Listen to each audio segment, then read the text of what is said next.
Praise the Lord. Hallelujah. Praise the Lord. Hallelujah. Praise the living Jesus. Hallelujah.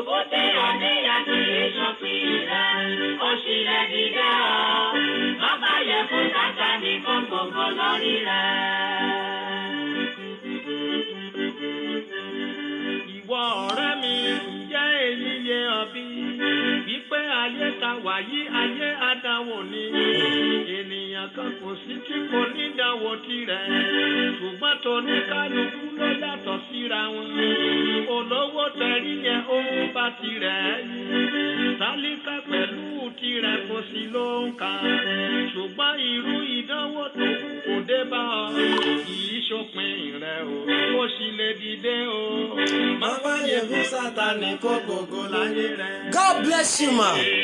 God bless you, sir. Eka Alema, Eka Alessa. Afolabi Dami, you are welcome. Sister Bidemi, you are welcome. Sister Damilola, God bless you, you are welcome.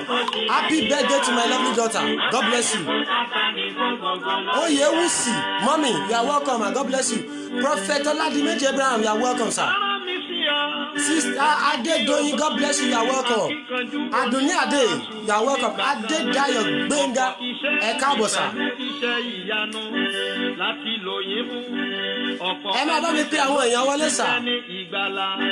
Nípasẹ̀ yín ṣùgbọ́n lójijì ní ṣubú bá dé nípa ẹ̀ṣẹ̀ àìròtẹ́lẹ̀ lèyí dé bá ọ ìṣẹ̀lẹ̀ wá rò wípé ó ti tán síbẹ̀ ńṣe ni mo rọ̀ yín kí ẹ tètè ṣàtúnṣe ìṣubú tí ẹ níyàn kì í ṣokùn jàre o ẹ sì lè dìde o má báyé fún Sátánì kó gbogbo lórí rẹ èyí kì í ṣe òpin. Ó ní èyí kì í ṣe òpin. Ohun tó ń là kọjá yẹn kì í ṣe òpin sà. Kì í ṣe òpin mà. Gbọ́ mi, ó sì lè dìde o. Má báyé fún Sátánì kó gbogbo lórí rẹ. God bless you. Abọ́sẹ̀dé Sànúsí. Babalọ́lá Olúṣèyẹ Daddy, you are welcome, sir. God bless you. Augustina, you are welcome. Èmi ò mọ ìṣubú rẹ sà. Dádì mi ò mọ ìṣubú rẹ. Lórí ọwọ́ ìgbédìde máa láyé rẹ kọjá. Nípa àìkíyèsára ìṣubú wọlé dé nípasẹ̀ àjẹjì. Ẹ káàbọ̀ sà. Ẹ káàbọ̀. Ẹ pí àwọn èèyàn wọlé sà. You are welcome. God bless you, Sister Damilola. Deborah Oni, you are welcome.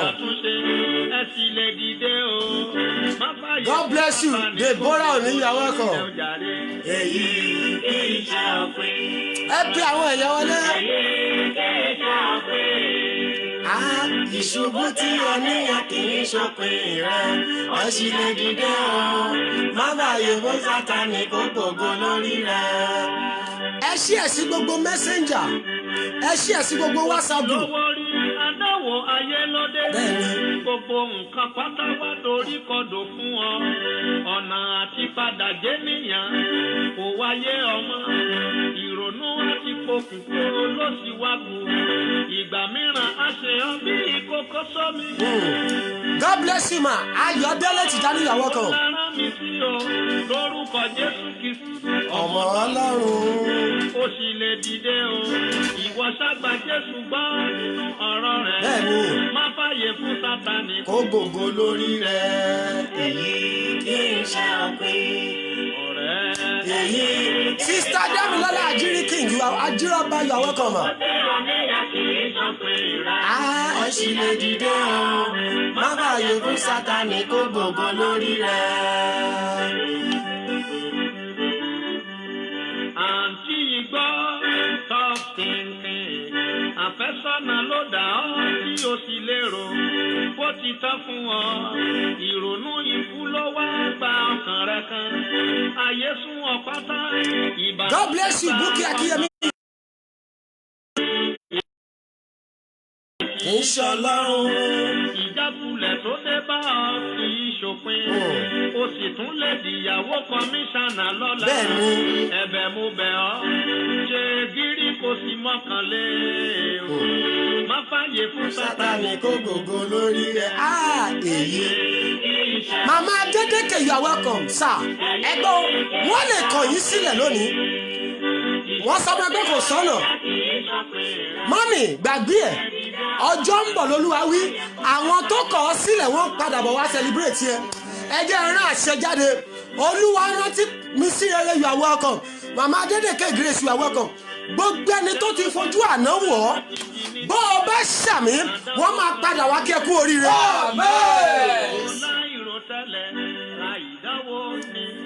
God bless you sir. Wòlíì Ọlọ́run alààyè Atẹ́wọ́gbọ́lá, you are welcome sir. Èyí mú kó sọ̀rọ̀ sínú pátápátá. Ìrònú ibi ló wá gba ọkàn rẹ kan. Arán mi sí ọ. Ìgbàgbọ́ pé Jésù Kristi olùgbàlà.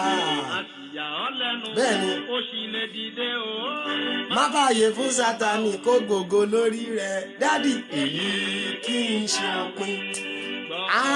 Èyí kì í ṣe òpin. Ìṣubú tí orí yẹn kì í ṣòpin rẹ̀. Ẹ sì lè dìde o. Má fààyè fún Sátánì kó gbogbo lórí rẹ̀. God bless you ma. Mary Ògúnsànyà, you are welcome mommy. Tàbí ọkọ ẹrù ènìyàn méjì ó wá di tẹnìkan. Bàbá ló ti kú ni o tàbí ìyá. Èyí wá mú kí o rò pé a ti jẹ níyà kò tún ṣe é ṣe mọ́. Ìgbàgbọ́ di Jésù mú àyà ọ́ lẹ́nu. Ìdánwò tí o níyì kò ní borí rẹ̀ o.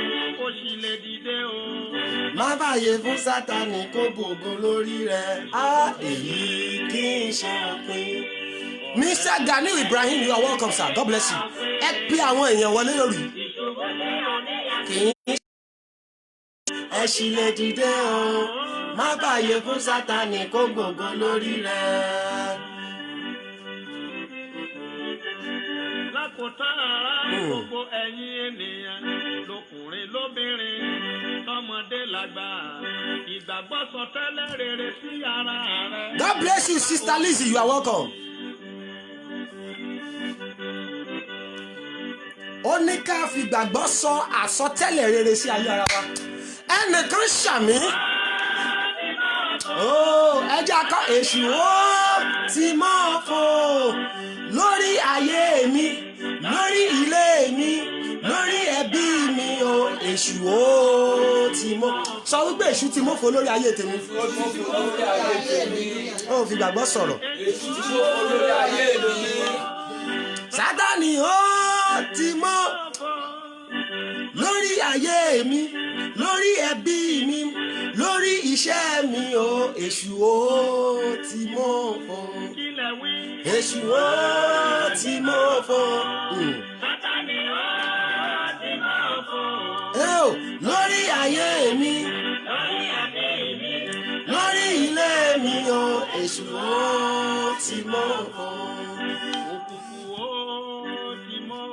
Mo mọ̀ bóyá o gbàgbọ́. Ó ti mọ́. Ìwọ tó gbàgbọ́ náà rẹ̀ sọ pé Sátánì ti mọ́fo lórí mi. Sátánì ti mọ́fo lórí mi. Ẹ bá mi táìpù ọ̀rọ̀ yẹn sà, ẹ táìpù ẹ̀ mà. Ó ti mọ́fo jàre. God bless you. Mami Christiana Ogun Ìwà, you are welcome ma. God bless you ma. Ẹ sọ pé èṣù mọ́fo lórí ilé tèmi. Ó dẹ̀ fi gbàgbọ́ sọ báyìí. Èṣù mọ́fo lórí ilé mi. Ó ti mọ́fo. Sátánì ó ti mọ́fo lórí ayé mi, lórí ẹbí mi, lórí iṣẹ́ mi o.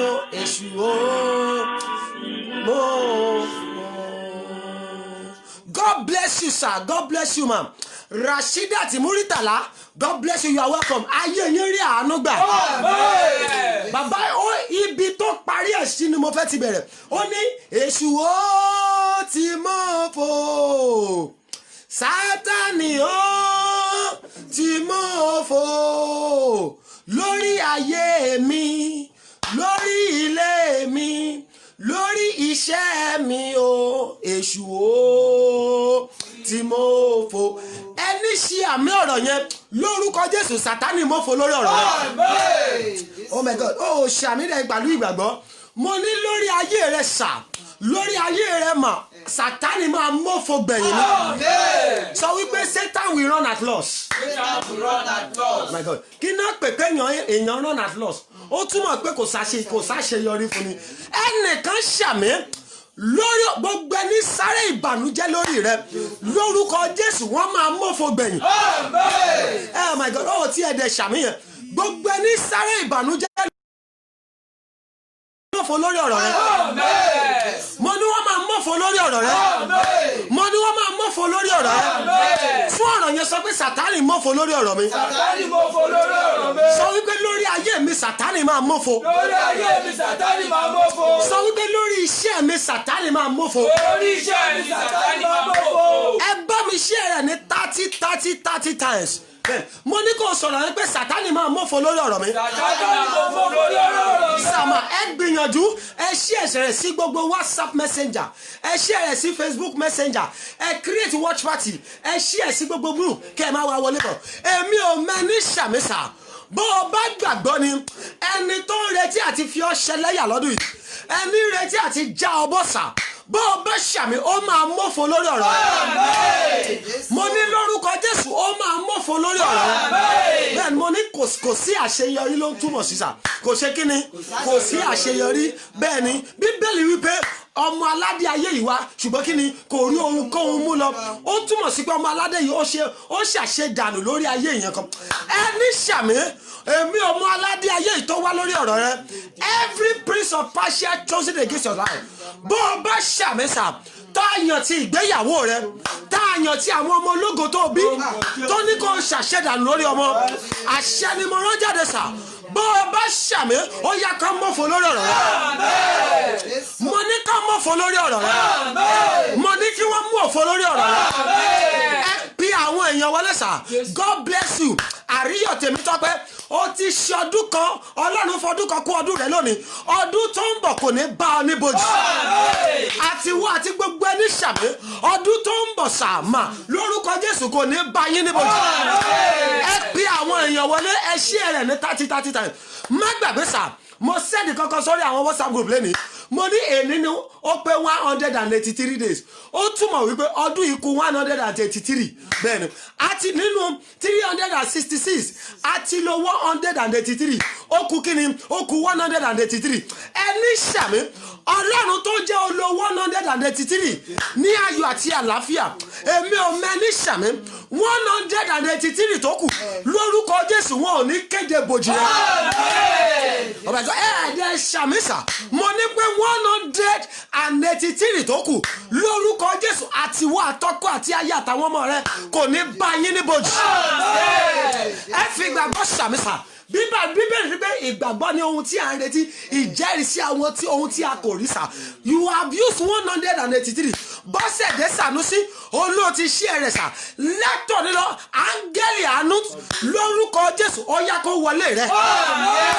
gbàmísà Búkì Akínyẹmí ó ti ṣí ẹ̀rẹ̀ oh my God látọ̀ nílọ ìkórìtà tó wà tí ọ̀rọ̀ rẹ kò yí ọmọ bó o bá ṣàmì níbi tó wà àti gbogbo ẹni ṣàmì lórúkọ Jésù àánú gbé ọ jáde mẹ́ gbàmí ẹ ti lo 183 nínú 366 ó túmọ̀ pé ẹ ti lo ìdá kan nínú ìdá méjì ọdún yìí ó kù 183 ẹgbẹ́ eré àṣẹjáde sáyé ẹni ṣàmì kí a tó lọ ní gbàgede ohun tí Ọlọ́run rán wa lórí ṣùgbọ́n ẹ pí àwọn èèyàn wọlé 183 days tó kù sá 183 days tó kù mọ́ àti wọ́sà àti wọ́ mọ́mì àtàwọn ọmọ rẹ àti àwọn aláàánú rẹ bẹ́ẹ̀ bá ṣàmì lórúkọ Jésù wọn ò ní kéde ikú yín bẹ̀ ṣàmì wọn ò ní kéde ikú yín bẹ̀ mo ní wọn ò ní kéde ikú yín bẹ̀ mo ní wọn ò ní kéde ikú yín bẹ̀ Ògúnyẹmí David Bùsáyọ̀ olóòtí ṣẹ́ rẹ̀ látò nílọ ayé rẹ kó dìde oh my God ṣé rí mo rí kankan lórí Facebook lónìí àwọn nígbà tí wọ́n announce ikú arákùnrin kan wọ́n ní presenter ní radio programmer ni wọ́n ní pé èèyàn kan wá comment síbẹ̀ London ẹ̀sà ó ní pé year 2020 is mysterious ó ní ikú ti pọ̀ jù ó ní láàrin January to now we cannot count the number of dead person my God ẹnìkan ṣe àmì ìwọ wà láyé sà ó wà láàyè lópin ọdún ìwọ̀n ní dúró ìṣẹ́jú kan fún ọ. My God, má ṣe àmì bí ẹni ní malaria má wí pẹ̀lú àṣẹ àti agbára ẹ̀jẹ̀ Jésù níwọ̀n ìgbà tó rí ọjọ́ òní sà. Oh my God, ọdún yìí sà nígbà tó bá máa di December 31 bó o bá gbàgbọ́ tó ṣàmì ìgbàgbọ́ lórúkọ Jésù wọn ò ní dúró ìṣẹ́jú kan fún ọ. Mo ní wọn ò ní dúró ìṣẹ́jú kan fún ọ. Are you ready tonight? Yes. My God, sọ pé mi mo ní ìyanu òru yìí. Èmi mo ní ìyanu òru yìí. Ẹ fi àánú láyé mi kọjá. Ẹ fi àánú láyé mi kọjá. Nítorí mo fẹ́ dìde. Nítorí mo fẹ́ dìde. Torí mo fẹ́ dìde. Torí mo fẹ́ dìde. Ẹ fi àánú láyé mi kọjá. Ẹ fi àánú láyé mi kọjá. Ṣùgbọ́n ká tó wọ bẹ̀ ẹ bá mi share rẹ̀ ní 30 times. Ẹ pe àwọn èèyàn wọlé sà. Ẹ pe àwọn èèyàn wọlé mà. Ẹ pe àwọn èèyàn wọlé. Mo fẹ́ kó o múra lórí. Olúwa ní òru yìí máa jẹ́ òru àfiyèsí. Kí mo pè é?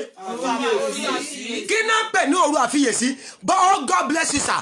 Bọ́lálá Olúṣèyẹ Ọlákúnlé ti ṣe lẹ́tọ̀ nílọ ìkórìtà òfò tẹ́wà àánú gbé yín jáde. Mo ní àánú gbé yín jáde o. Mo ní àánú gbé yín jáde o. Mo ní àánú gbé yín jáde o. Mo ní àánú gbé yín jáde o. God bless you sir. Wòlíì Ọlọ́run alààyè Odùṣínà you are welcome. Ẹ jájọ dúpẹ́ lọ́wọ́ Ọlọ́run sà kí ni wọ́n ṣe níwájú Ọlọ́run mà? My God, kí ló ṣe níwájú Ọlọ́run sà? Bọ̀dá mọ̀mọ́ kí ló ṣe níwájú Ọlọ́run tí wọn ò kéde ikú tèmi àti yẹn? Oh my God, God bless you, you are welcome. Olúwayẹmísí Rufus you are welcome. Kí la ṣe sà? Àánú ni sà. Àbájọ tó lórí yẹn ṣe ní pé tó bá mọ̀ ìwọ tó bá mọ̀ ní o bá mi kọ́. Àánú mo rí gbà o. Mi ò lóhùn ìṣògo máa mi ò la màdúrà gbígbà nípa tẹ̀wẹ̀ mo ya ọ̀lẹ ìwà mímọ́ mi kò gbẹ̀yìn wọn ṣùgbọ́n o síbẹ̀síbẹ̀ ẹ kọjú sí mi ṣe lóore bàbá aláàánú mi o ẹ má ṣe o bóyá o mọ̀ this year is a leap year. We have 366 days in this year. But guess what? Èní tó jẹ́ May 17 ló pé 183 ó kù 183. Àánú lórí gbà. Ọlọ́run tí ò jẹ́ kó kéde ikú rẹ̀. God bless you. D.E. Saints. Olóò ti ṣí ẹ̀rẹ̀. Májẹ̀mú tó ń dá ọ dúró. Tó ń fi àyànmọ́ rẹ̀ ṣòfò. Májẹ̀mú yẹn lórúkọ Jésù ó yá kó laná lónìí. Ṣé o máa rọ́pẹ́ yẹn dára yìí? Bẹ́ẹ̀ni sà. Ẹgbẹ́ mi sà. Bẹ́ẹ̀ yẹn bá kó kò yọ Ọlọ́run nípò padà. Àìkú mi kò máa yọ Ọlọ́run nípò padà. Nítorí pé mo wà níyàn o bàbá. Nítorí ó wà sà ẹ jẹ́ agbábọ̀ àwọn ọba ga ẹ pé àwọn èèyàn wọlé sà. Ẹni tó ti kú the Bible says there is no remembrance of us in the sepulchre. My God, wọn kò sí ìrántí èèyàn sà ní ipò òkú. My God, gbọ́dọ̀ sà àwọn the best thing they can do for someone that is dead ni pé kọ́ sí dé sàré. My God, ọ̀rọ̀ yẹn ò tí ì yé yín. Ohun tí wọ́n lè ṣe fẹ́ni tó ti kú ni pé ẹjẹ́ àsìndébòjì bọ́bá dẹ̀ ti parí burial arrangement tó ti kọrin ìgbẹ̀yìn tó ti gbé sí kòtò kí ló ṣẹlẹ̀. Wọ́n á dẹ̀ padà lẹ́yìn rẹ̀ ẹ wo ìyàlẹ́nu láti mo rí kò sí bí ẹnìyàn ṣe lè lówó tó ó lè já àárín gbóná máa lọ sọ sí. Òun nìkan àtọwọ́ rẹ̀ sà àti ohun gbogbo tó ní àwà wà láàrin gbó ìyàwó gan bó ṣe ní pé I love you my husband kò sóhun tó lè yà wá kò sí nǹkan tó lè yà wá olólùfẹ́ mi ni ìyàwó mi mo fẹ́ràn ẹ̀ she is the only cockroach my cupboard bẹ́ẹ̀ ni tó bá ti gbé débẹ̀ yẹn ó máa padà lẹ́yìn rẹ̀ ni ó máa ṣe kí ni. Ó máa padà lẹ́yìn rẹ̀. Mo rí níbi tó ti ká ọmọ olókùú àbí ìyàwó olókùú àbọ̀kọ olókùú lára débi pé no I want to sit down at this grill tó bá ẹyin gbogbo èèyàn ẹ máa lọlé tó bá dàrọ̀ làmọ́ bọ̀ àbá yín orírú ẹ̀ rí tó máa ní ẹjẹ́ ìjókòó sétí ibojì I love my husband I love my wife no ikú ìdóró kò yẹ kó kú mo wà ní rimọ́ ẹjẹ́ ìjókòó sétí ibojì ẹ̀ bí gbogbo èèyàn bá ń lọ náà máa mú lọ lẹ́sẹ̀kẹsẹ̀ ẹgbẹ́ mi sà bó bá tún padà délé gan bí ò bá ti jẹun wá ní pẹ̀lú ìyá tọ́pẹ́ ẹ̀ tètè wá jẹun torí kó kú bá máa di méjì ẹ mọ̀ pé kó má lọ fa ọ̀sà bàbá yìí wá jẹun kó ẹni tó ti kú ní tiẹ̀ ti gbé sà ẹni tí ò lè jẹun tẹ́lẹ̀ wá ní pé bẹ̀rẹ̀ láti bí ògì bó o bá ti ń mògì ní ìgbà tó bá mògì lálẹ́ láàárọ̀ tó tún dalẹ́ tó mògì wọ́n ní pé ẹ̀ẹ́dẹ̀ wá fi nǹkan ẹ̀ẹ́dẹ̀ fi bí àmàlà díẹ̀díẹ̀ tẹ̀ díẹ̀díẹ̀ ẹ ṣe kí ni ẹ fà máa làtẹ kẹ ẹ tó mọ̀ ìyá tó ń sunkún ọkọ bàbá tó ń sunkún ìyàwó ti bẹ̀rẹ̀ sí ní jẹun díẹ̀díẹ̀ ẹni ṣàmì àṣẹ ni mo rán jáde ikú tó máa ń pa àyàn lójijì tí wọ́n fi ní pé ìbòníbòjì rẹ̀ wà bó o bá ṣàmì lórúkọ Jésù kò ní yálé rẹ̀.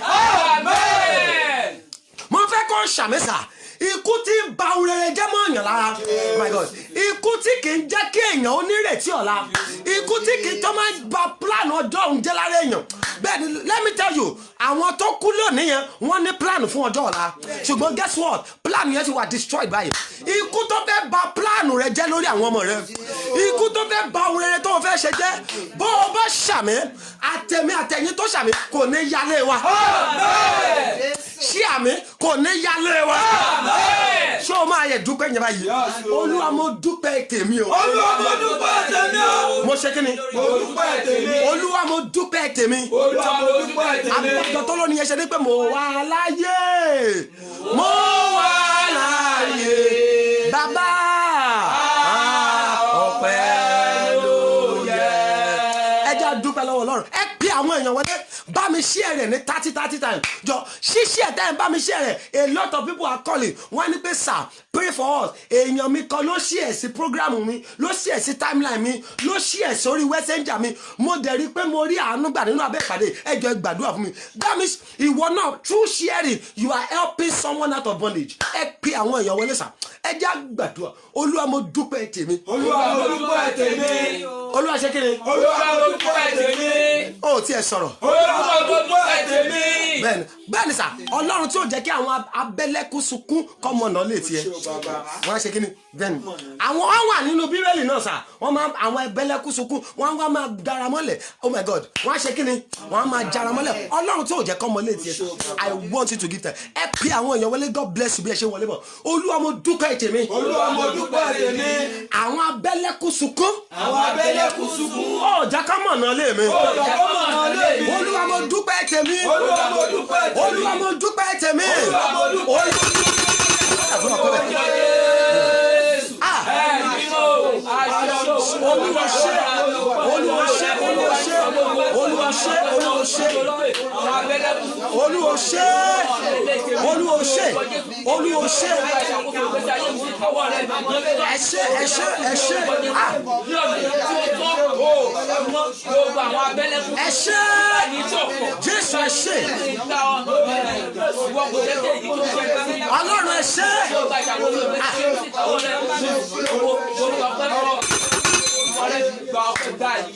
ta ni wọ́n tún gbéga o bí kò ṣe bàbá lókè dádì ta ni wọ́n tún fi gbogbo ọpẹ́ mi fún Ọlọ́run o Ọlọ́run tó dá òkè ìgbàanì ẹ̀yin ni mo fi ọpẹ́ mi fún.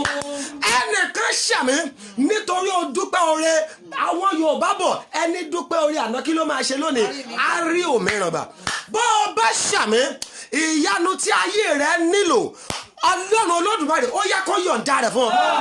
irú àmì burúkú òde mo ní ìyanu tí ayé rẹ nílò mo ní Ọlọ́run yọ̀ǹda rẹ̀ fún ọ. mo ní ìyanu yẹn Ọlọ́run yọ̀ǹda rẹ̀ fún ọ. ẹ jẹ́ àpè Ọlọ́run Olúwa gbogbo ọ̀nà tí mo gbà ṣẹ̀. Olúwa gbogbo ọ̀nà tí mo gbà ṣẹ̀. tí ò ní jẹ́ ráàánú gbà. dáríjì mi. dáríjì mi. dáríjì mi. Dáríjì mi. dáríjì mi. Dáríjì mi. dáríjì mi. Dáríjì mi. dáríjì mi. Dáríjì mi. dáríjì mi. Dáríjì mi. pé sọ́dà bọ̀ bẹ́ẹ̀. Aṣọ ọ̀run, mo máa ń gbàdúrà sí ọjọ́ àkókò yìí. Olúwa dáríjì dáríjì dáríjì dáríjì. Mo wá síwájú rẹ, mo gbọ́ tó ń tẹ́ ti lè ṣe sí ọ ní orúkọ Jésù. Mo ń gbàdúrà mi tó ṣe ìtẹ́wọ́gbà níwájú rẹ bàbá mímọ́ gẹ́gẹ́ bí ẹ dárí ẹ̀ṣẹ̀ mi jì mí. níwájú rẹ ní orúkọ Jésù. dárí ẹ̀ṣẹ̀ mi jì mí dárí ẹ̀ṣẹ̀ mi jì mí.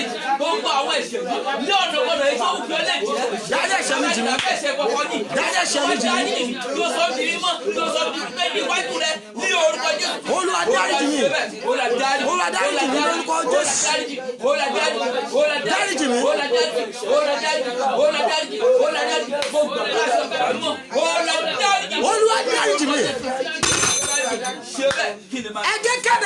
ṣàmì ní gbogbo ọ̀nà tá a gbà ṣe Olódùmarè tó lè jẹ́ ká gbàdúrà ká má rí àánú gbà nítorí gẹ́gẹ́ bí àkọlé ìpàdé yìí ó sọ pé àánú yanjú ẹ̀ mercy settle the matter. Mo wí pẹ̀lú àṣẹ Olódùmarè ó yá Ọlọ́run kó dáríjì wá. Mo ní Ọlọ́run dáríjì wá. Ọlọ́run dáríjì wá. Ẹ sọ pé Olúwa lóru yìí ẹ sọ̀kalẹ̀ pẹ̀lú ọwọ́ àánú. Má gbàgbé èní lọ́jọ́ àánú bẹ́ẹ̀ ni ọjọ́ àánú ò tí ì kúrò bẹ́ẹ̀ ni ọjọ́ àánú ó sì lé níbi 3 hours tó kúrò. Olúwa sọ̀kalẹ̀ pẹ̀lú ọwọ́ àánú. Ẹ̀ṣí tó o bá ti ṣí èrè ní 30 times jẹ́ kí n mọ̀ pé ti ṣí èrè ní 30 times rí pé omi rẹ̀ wà ń tòsí. Ẹ̀yin tí ó bá jẹ́ ọ̀sán jẹ́ kí ọ̀sán rẹ̀ wà lọ́wọ́ rẹ̀ bẹ́ẹ̀ ni ẹ̀yin tó bá jẹ́ prayer request jẹ́ kí prayer request ẹ wà lọ́wọ́ rẹ̀ sà. Olúwa sọ̀kalẹ̀ pẹ̀lú ọwọ́ àánú. Ayé mi nílò àánú. Ẹ dìde pẹ̀lú ọwọ́ àánú. Ẹ fi àánú darapọ̀ máa yé mi. Ó sọ̀rọ̀.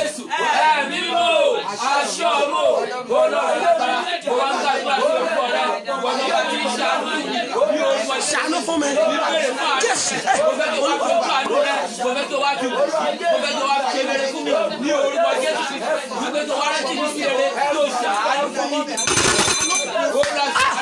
Ẹni tó ṣàmì lórí ọwọ́ àánú kó kan ayé rẹ. Mo ní ọwọ́ àánú kó kan ayé rẹ. Mo ní ọwọ́ àánú kó kan ayé rẹ.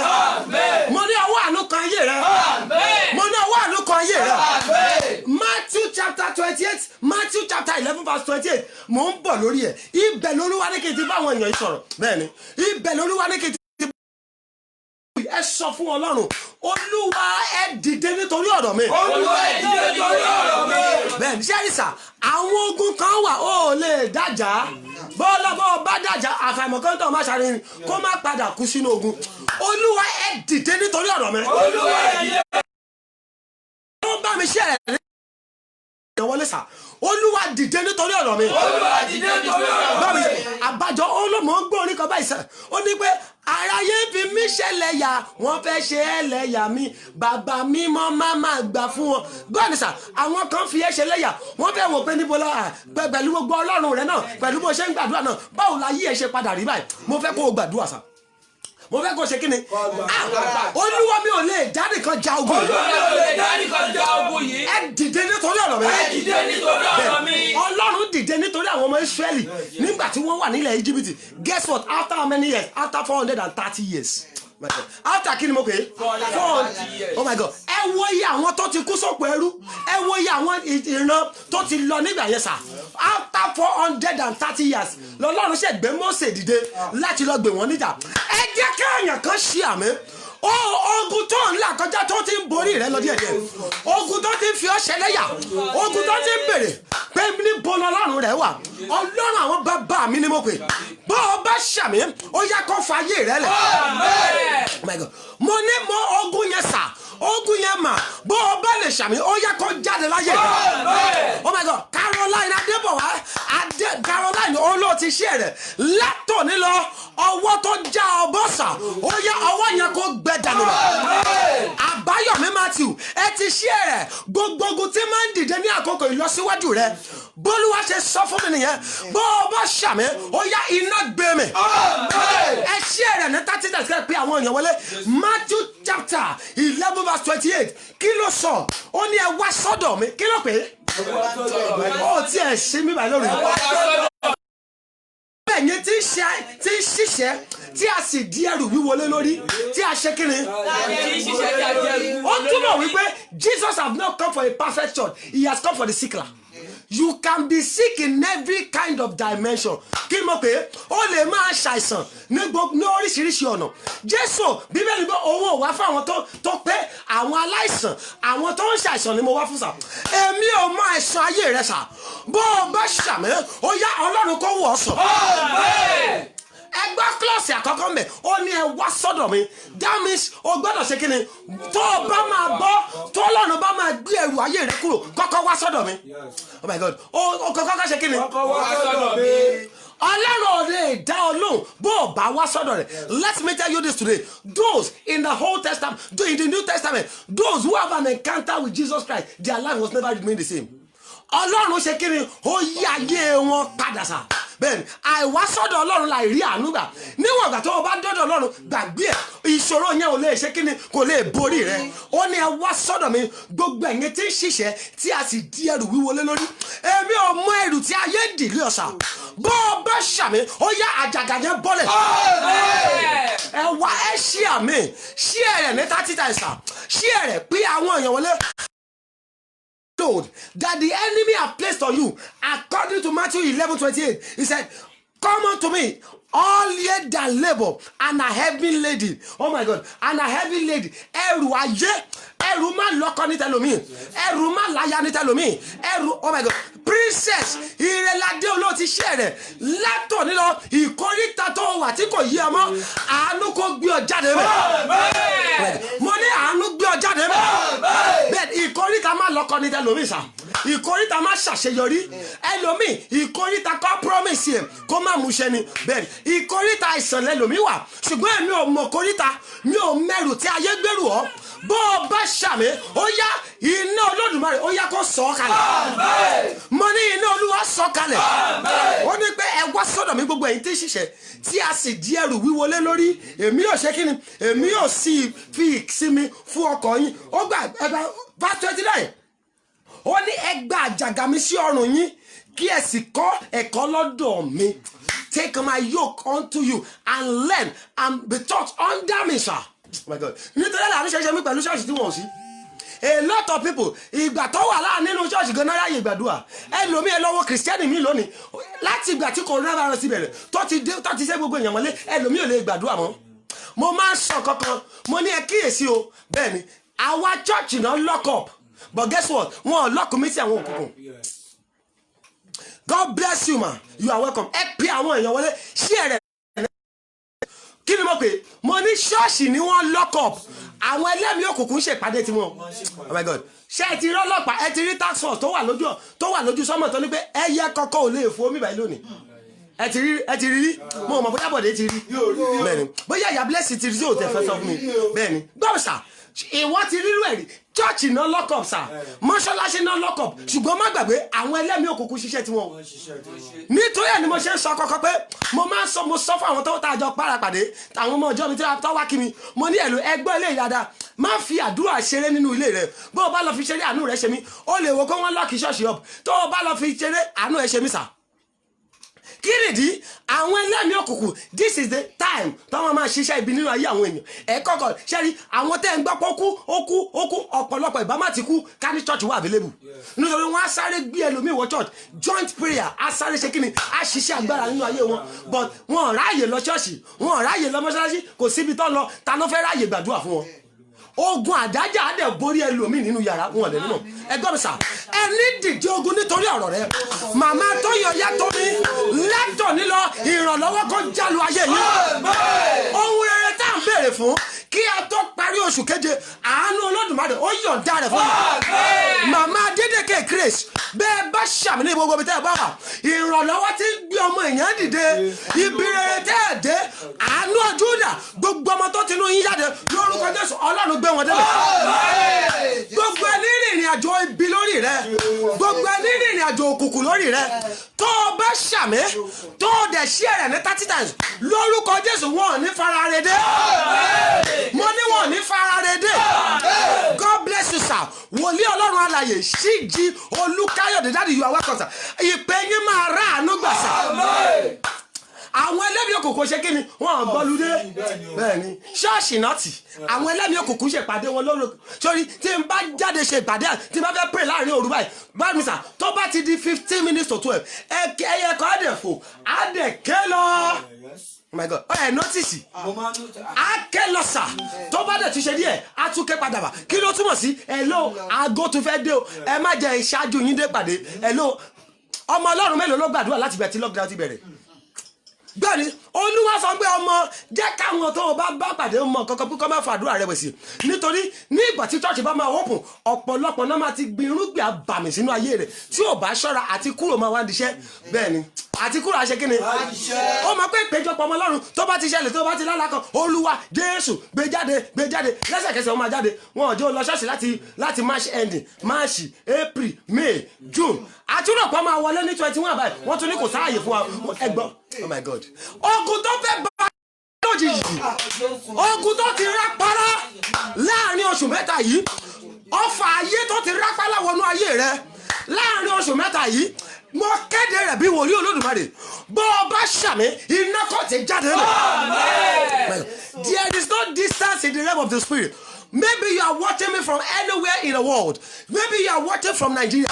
Bó o bá gbàgbọ́ tó o ṣàmì ni tó o dẹ̀ ṣí ẹ̀rẹ̀ ọ̀fà àwọn àgbà tó ti rápálá wọnú àgọ́ ara rẹ̀ láàrin oṣù mẹ́ta yìí sà tó ń dìde àti tó ṣe tẹ́ àti bẹ̀rẹ̀ ogun tí kò ní ṣe tí ò ní rọrùn àti iṣẹ́ nínú ayé rẹ̀ ẹgbẹ́ ní ṣàmì lórúkọ Jésù ó yá iná ti jáde.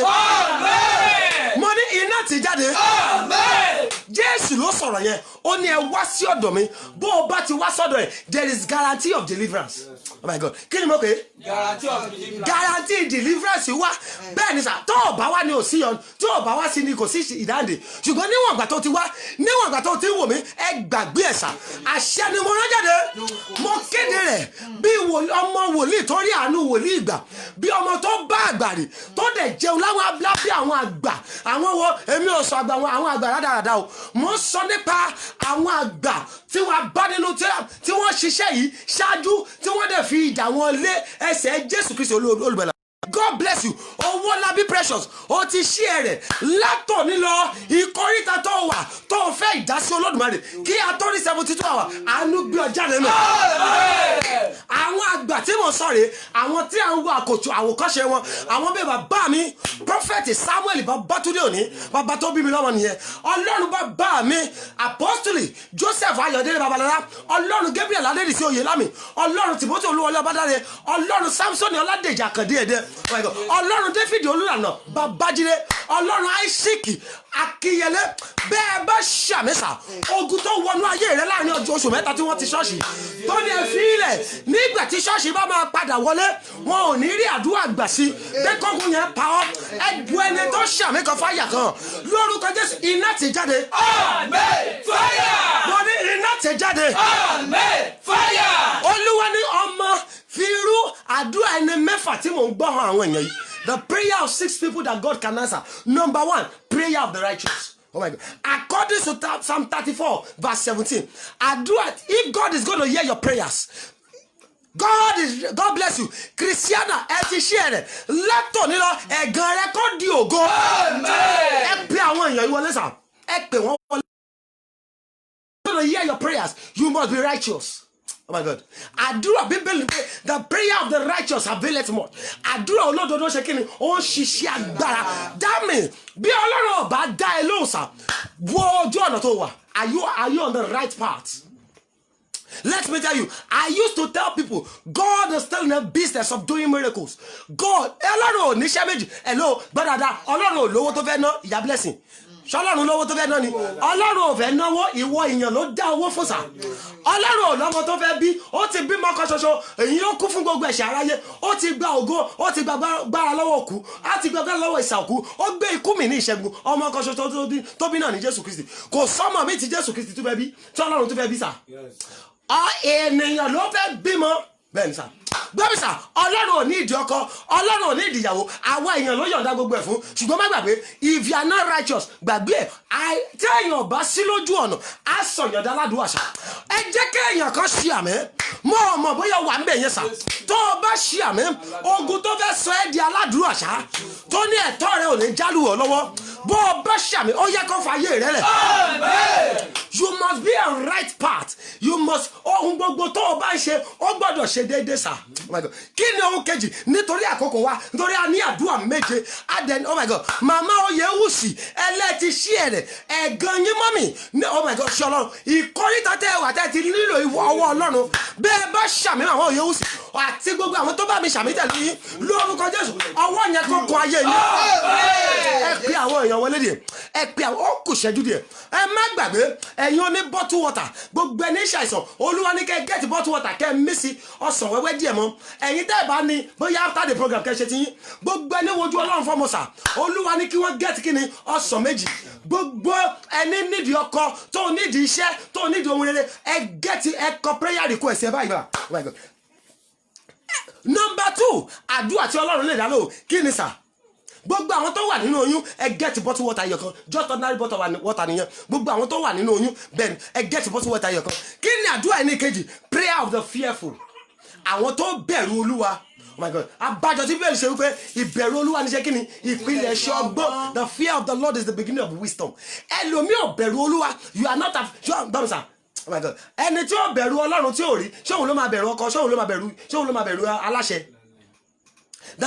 mo dúpẹ́ ògùn kẹ́yẹ̀dé you are welcome ẹ ti ṣí ẹ̀rẹ̀ àánú gbé ọ jáde mọ̀ sílífàt ohun rere tó ti gbà lọ́wọ́ rẹ àánú kó dá padà àwọn tó bẹ̀rù olúwa bẹ́ẹ̀ Psalm 145 verse 19 Psalm 145 verse 19 you are going to see it there ẹ jẹ́ tètè pé nítorí àkókò wa kí ni àdúrà ní kẹta tí ọlọ́run ṣe tó àti gbọ́ tiẹ̀ if your God is gonna hear your prayers number 3 you must be humble àwọn tó rí ara wọn sílẹ̀ àwọn tó ṣe kí ni àwọn tó rí ara wọn sílẹ̀ bíbélì pé mo wọ nígbéraga lókè rere èmi júbà onírẹ̀lẹ̀ bíbélì sọ kankan nínú ìwé Jacob ó ní àwọn èèyàn mi béèrè wọ́n sì béèrè nítorí wọ́n béèrè fún ìfẹ́kúfẹ́ ara tiwọn they ask for their own lust a lot of people today the reason why God is yet to answer your prayer is because òun béèrè you are asking for your lust ọlọ́run jọ fún mi lówó ẹ jẹ́ lọ ṣègbéraga sáwọn ará bíi oh my God ọlọ́run jọ mo nídìí ọmọ yìí ìyá yìí ti fọmọ bú mi ẹ jẹ́ kí n bímọ kí n tẹ̀ kọ́kọ́ ṣakọ sí pé mo ti lọ́mọ tèmi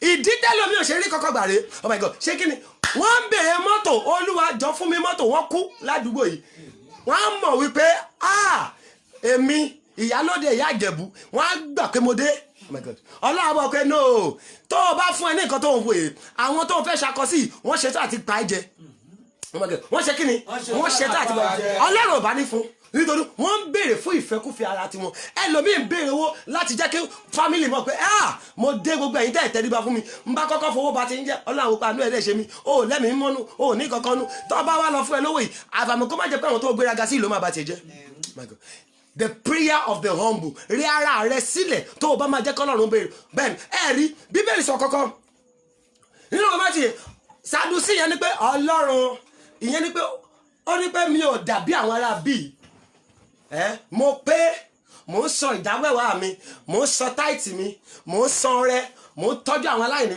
mo ń ṣe gbogbo ẹ̀ olúwa ṣí aláwọ̀ pé no this is not what I'm talking about ẹnì kejì dẹ̀ wá olúwa mo mọ̀ pé mi ò jámọ̀ kankan ṣàfihàn àánú ràn mí lọ́wọ́ ọlọ́run pé no this is who I need irú àdúrà wo ni wọ́n gbà ẹ pe àwọn èèyàn wọlé ó kù ṣẹ́jú díẹ̀.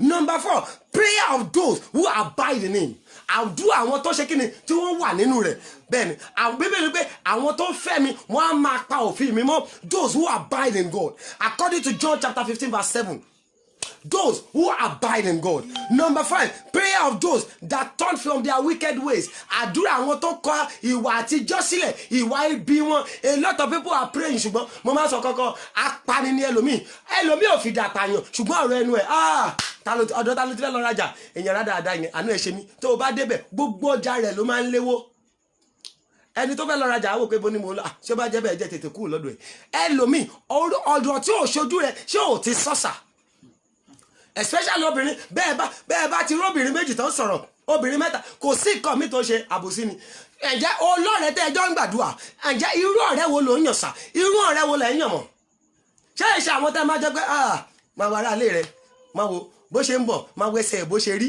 ẹsẹ̀ mo ṣe rí lẹ́nu pẹ́sẹ̀ tí ẹsẹ̀ ò tiẹ̀ dáa máa wo ó ti fẹ́ débi bẹ́ẹ̀ ni ẹ bá tún wá débi ẹ̀yin lẹ́ bá tún kí pé you are welcome ẹ pẹ̀lẹ́ ẹ kú iṣẹ́ ẹ̀ní akó àdúrà òní ìyàlẹ́nu láti mo rí ni pé wọ́n tún ṣerú ẹ̀ nínú ṣọ́ọ̀ṣì wọ́n á tún máa dìtẹ̀ nínú ṣọ́ọ̀ṣì rárá lẹ́yìn bó bá dẹ̀ tún wá dé bọ́bá tó rí ìyá jí o wọ́n ní mọ́mí ẹ̀pẹ̀lẹ́ ẹ kú iṣẹ́ olúwa máa ṣagbára yín dọ̀tún o guess what wọ́n dẹ̀ ti bàjẹ́ lẹ́yìn ẹ wá ní kọ́lọ́run gbàdúrà nǹkan tó sọ ọ̀pọ̀lọpọ̀ ọmọ ọlọ́run aládùúà lónìí nìyẹn tí ìyanu òṣèlè nínú ayé wọn my God ẹ jẹ́ sọ ẹ̀yọ̀kan tó kù prayer of those who have asked by faith àdúrà àwọn tó ṣe kíni tó béèrè pẹ̀lú ìgbàgbọ́ obìnrin kan mọ lọ́ọ̀fù ẹ̀ nínú Bible ó sọ ó nígbà tó pàdé Jésù ó ní hello bàbá ẹ tún ran ìgbàgbọ́ ó ní pé kí ìgbàgbọ́ rẹ mú ọ lára ǹjẹ́ o ní ìgbàgbọ́ bí bẹ́ẹ̀ ni Jésù bí ó ní sà mo ní ìgbàgbọ́ ó tún wá parí ẹ̀ ó ní dádì ẹ ran ìgbàgbọ́ mi lọ́wọ́ ẹ ṣe kíni ẹ ran ìgbàgbọ́ mi lọ́wọ́ ẹ wọ arábìnrin oníṣun ẹ̀jẹ̀ yẹn sà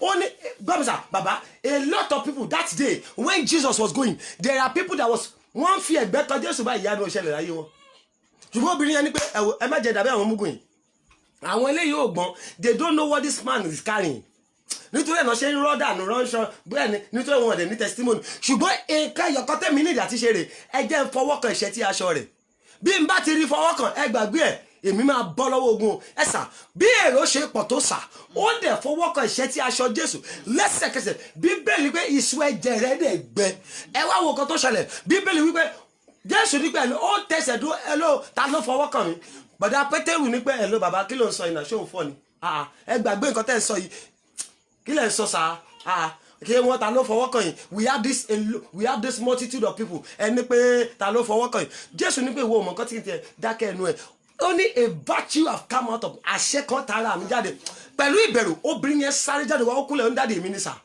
Bíbélì ní pé Jésù ní pé ìgbàgbọ́ rẹ mú ọ lára dá a lot of people today wọ́n ìgbàgbọ́ ẹnìkan ṣí àmì àwọ̀ gbàgede àdúrà lọ agbára tó ní ẹfílẹ̀ ẹ jẹ́ kó máa gbàgbàdànù àdúrà kí ìgbàgbọ́ rẹ má bàa mú ọ lára dá bó o bá ṣàmì agbára yẹn lànà sọ̀dọ̀ mo ní agbára yẹn lànà sọ̀dọ̀ mo ní agbára yẹn lànà sọ̀dọ̀ mo ní agbára yẹn lànà sọ̀dọ̀ mo ní agbára yẹn lànà sọ̀dọ̀ ẹ wo ẹ jẹ́ gbàdúrà kọ́kọ́ kí ni ayé gbà lọ́wọ́ mi kí ló yẹ gbà lọ́wọ́ mi. tó sọ mí di oní o. tó sọ mí di oní o. ó yá àánú dá padà. àánú dá padà. Oh my God a máa gbàdúrà yẹn pápákọ̀ ní ọjọ́ tí ń lọ ṣé rí ẹ bá mi share rẹ̀ ní 21 times ẹ bá mi share rẹ̀ ní 21 times ṣé o sí màmá ẹ bá máa sọ ẹ tètè wọlé lọ. kí ni ayé gbà lọ́wọ́ mi tó sọ mí di oní o. kí ni ayé gbà lọ́wọ́ mi tó sọ mí di oní o. Olúwa fàánú dá padà. Olúwa fàánú dá padà. bẹ́ẹ̀ni wọ́n gba ọkọ lọ́wọ́ mi kò lọ́kọ mọ́ bẹ́ẹ̀ni wọ́n á gba aya lọ́wọ́ mi kò ní wọ́n á gba ọmọ lọ́wọ́ ẹlòmíì wọ́n á gba àṣeyọrí lọ́wọ́ mi they will take progress from the life of some people wọ́n á wọ pé ẹ filẹ̀ ẹ já gba àṣeyọrí lọ́wọ́ ẹ̀ ká fi gbèsè dípò ẹ pariwo orúkọ Jésù kí ni ayé gbà lọ́wọ́ mi tó sọ mí di oní o. kí ni ayé gbà lọ́wọ́ mi tó sọ mí di oní o. Olúwa fi àánú dá padà. Olúwa fi àánú dá padà. Olúwa fi àánú dá padà. Olúwa fi àánú dá padà. Jésù ẹ̀mí mọ́ àṣọ òdo wọ́n lọ́dọ̀ alágbára mo wá ń gbàdúrà sí orúkọ rẹ̀ nínú ayé mi mo wá fi ayé mi lé ọlọ́wọ́ bí orúkọ Jésù kí ni ayé gbà ní ọwọ́ mi tó sọ mí dá ní o. ẹ fi àánú dá padà.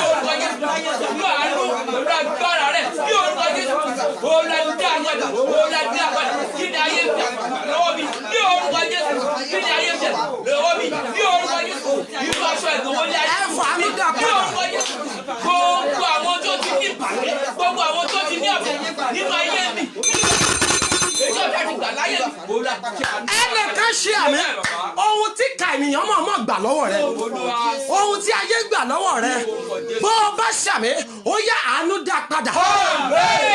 bí o mọ nǹkan tó gbà lọ́wọ́ rẹ ṣé ọkọ náà gbà lọ́wọ́ rẹ tó fi lọ́kọ mọ́ ṣé aya ni wọ́n gbà ṣé ìwọ̀n ọmọ ni wọ́n gbà ṣé àṣeyọrí náà gbà every good thing the enemy have taken away from your hand you are looking for today as you shout a louder amen the mercy of God will restore them back in the name of Jesus. mo ní àánú kó dá padà mo ní àánú kó dá padà mo ní àánú kó dá padà nítorí àkókò já gbàdúrà kejì ẹ pe orúkọ Jésù ẹrù tí ayé mọ̀ọ́mọ̀ gbèrú mi. ẹrù tí ayé mọ̀ọ́mọ̀ gbèrú mi. bíbí ni pé àwọn tí a di ẹrù wíwo lé lórí kí ló ní òun máa ṣe èmi á fi ìsinmi fún ọkọ yín tó túmọ̀ pé ayé mọ̀ọ́mọ̀ máa ń di ẹrù lùyàn wọ́n á ní pẹ́ fílẹ̀ ẹ di ẹrù àṣetì fún ẹ di ẹrù gbèsè fún ẹ di ẹrù mára láàánú fún ẹ di ẹrù ojú kan fún just gather the load of stagnancy gather the load kó lọ lé ọkọ ṣùgbọ́n kó má bímọ ń bẹ̀ ẹ jẹ́ kó fàyìn ṣùgbọ́n ẹ má jẹ́ ó rọ́kọ tiẹ̀ ẹrù tiẹ̀ nìyẹn sà àwa máa ru ẹrù yẹn kiri wọ́n á wò ní ìyàlẹ́nu láre bóbìnrin ṣe pọ̀ tó lórí ayé lórílẹ̀‐èdè Nàìjíríà báyìí wọ́n á ti di ẹrù má lọ wọ́n á níyẹn ìyàwó wọ́n á ti dùn fákùnrin mìíràn bẹ́ẹ̀ wọ́n á tún di ẹrù pé ẹ fílẹ̀ ẹjọ́ máa lọ lé ọkọ ẹjọ́ ṣe the best wedding ṣùgbọ́n kó má rọmọ bí bẹ̀ wọ́n á ní pé fílẹ̀ ẹjọ́ kó ṣe company ṣùgbọ́n kó máa fowó tó bá rí kó máa fi rán gbèsè ẹ pariwo ẹrù wo ni ayé dìrù mí ẹrù wo ayé dìrù mí iná gbé dànù lórí mi iná gbé dànù lórí mi. ǹjẹ́ ẹjọ́ mọ̀ pé ẹrù ẹlòmíì lè jẹ́ ẹrù àìsàn gbogbo owó tó bá rí àṣẹ kí ni a máa fi wà àìsàn ni bẹ́ẹ̀ mo rí èèyàn kan lọ́jọ́ kan ó ní bàbá ìṣàánú mi òun ti ná 7 million lórí àìsàn kò dẹ̀ tí ì kú o ẹgbẹ́ àwọn ìyàlẹ́nu ńlá tó wà ń bẹ̀ omi bẹ́ẹ̀ ni omi lásàsà àti iyọ̀ tó lúwa ní agbàdúrà sí wọ́n ní wọ́n dẹ̀ ti tún sọ fún pé ẹ ló mú mà ní wàá padà wá ṣe kí ni wàá padà wá ṣe operation sí àdé kan mo ti lọ ṣe program nítorí mo máa ń jáde káàkiri fún program nígbà tí mo débẹ̀ olúwa sọ pé ẹ lọ gbogbo èèyàn tó wà bíbà ẹ gbé omi kan dání kẹ́ẹ̀dẹ̀ gbé iyọ̀ pẹ̀lú ẹ̀ ẹ lọ lò ó kẹ ẹ dà pọ̀ olúwa sọ pé ó máa fi ṣiṣẹ́ ìyanu bẹ́ẹ̀ bíbélì nípa àwọn tó gbàgbọ́ nínú wòlíì wọ́n á jèrè wòlíì bẹ́ẹ̀ ẹ̀yin lè àwọn kan lè wò pé kò sí wòlíì bẹ́ẹ̀ ni sà mo máa ń sọ fún wọn pé ẹ̀yin tó bá rò pé kò sí wòlíì tí lé wọn ló kú my God wòlíì wàsà bẹ́ẹ̀ ni ní ìkànnì wọn làwọn fàánú jẹ kì í ṣe mímọ̀ ṣe wàsà àánú la rí gbà ẹjẹ gbàdọ̀ ṣẹ́ni nígbà tí wọ́n obìnrin yẹn èlò náà ó ra pure water bottle water 15 naira iyọ̀ 15 naira olúwa dẹ̀ ní pé kọ́ fi ọrẹ má jẹ̀mú sí kò jù bẹ́ẹ̀ lọ operation 250,000 ó ní nígbà tó òun délé òun wò pé jẹ́ tiẹ̀ lómi tí bàbá wòlíì èlé tiẹ̀ ní ká òun òṣèkú máa lómi jẹ́ ń lo sà nígbà tó mú omi tó mí sẹ̀tọ̀ tó máa mú sà kò pé 3 hours ó ní òun kàn gbọ́ pò bàbá ṣọ́ọ̀ṣì wọn ló pè mí tó ń sọ testimony yẹn fún mi ó náà ń gbọ́ pò ó ní kí eléyìí ní ìgbà tó máa wo ẹ̀jẹ̀ dà lára ẹ̀ ó náà tún gbọ́ pò lẹ́lẹ̀kejì ẹ jẹ́ kí èèyàn kan ṣàmì nítorí ọ̀rọ̀ yìí irúgbìn àwọn àgbà tó dá ọ dúró bó bá ṣàmì lórúkọ Jésù iná gbé jáde ẹ wọ ìyá ìdẹ tí wojú Ọlọ́run fọmọ fún 17 years kò lóyún àárọ̀ débi kó máa bàjẹ́ lálẹ́ kò lóyún àárọ̀ dálẹ́ rí ṣùgbọ́n guess what nígbà tí àánú dé ó mú omi yẹn sà kíní yẹn dúpọ̀ nígbà kọ́kọ́ ó dúpọ̀ nígbà kejì nígbà tó ó wà pé kí lélẹ̀ ẹ̀jẹ̀ dá nígbà tó máa clean ara ẹ̀ ó lọ sí hospital lọ́jọ́ kejì guess what the doctor said wọ́n ní báwo ló ṣe ṣe ó ní what was swollen in nǹkan tó wà nínú rẹ tó di ilé ọmọ rẹ tí ò jẹ́ kí ayọ̀ ọmọ ó yọ ó mà ti bẹ́ẹ̀ báwo ló ṣe ṣe ó wá sọ fún wọn pé it is just bottled water and salt that was sprayed on that bring out the solution.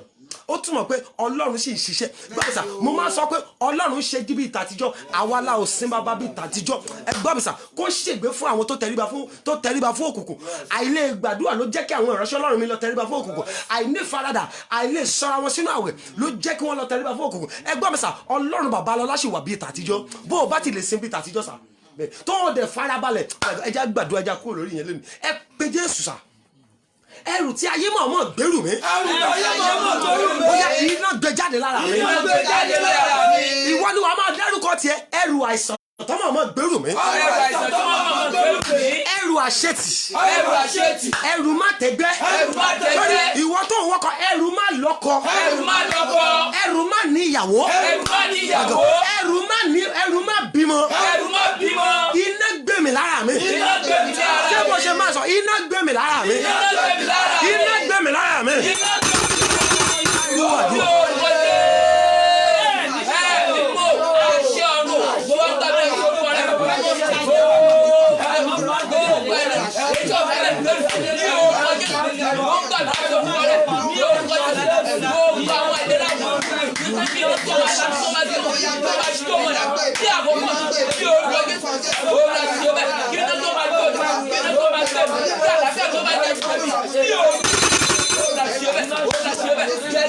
ẹnìkan ṣàmì sà ẹnìkan ṣàmì mà ẹni àdẹ̀wà bá mi share rẹ̀ ní 21 times ohun tí ayé mọ̀ọ́mọ̀ gbèrú ẹ̀ lọ́nà ìfilẹ̀ ẹ jẹ́ kẹ́lẹ́ jẹ́ àléébù ẹ̀ oh my God ṣé Ọlọ́run ẹ wá bá mi ọ̀rọ̀ yẹn ẹ jẹ́ kó jẹ́ àléébù.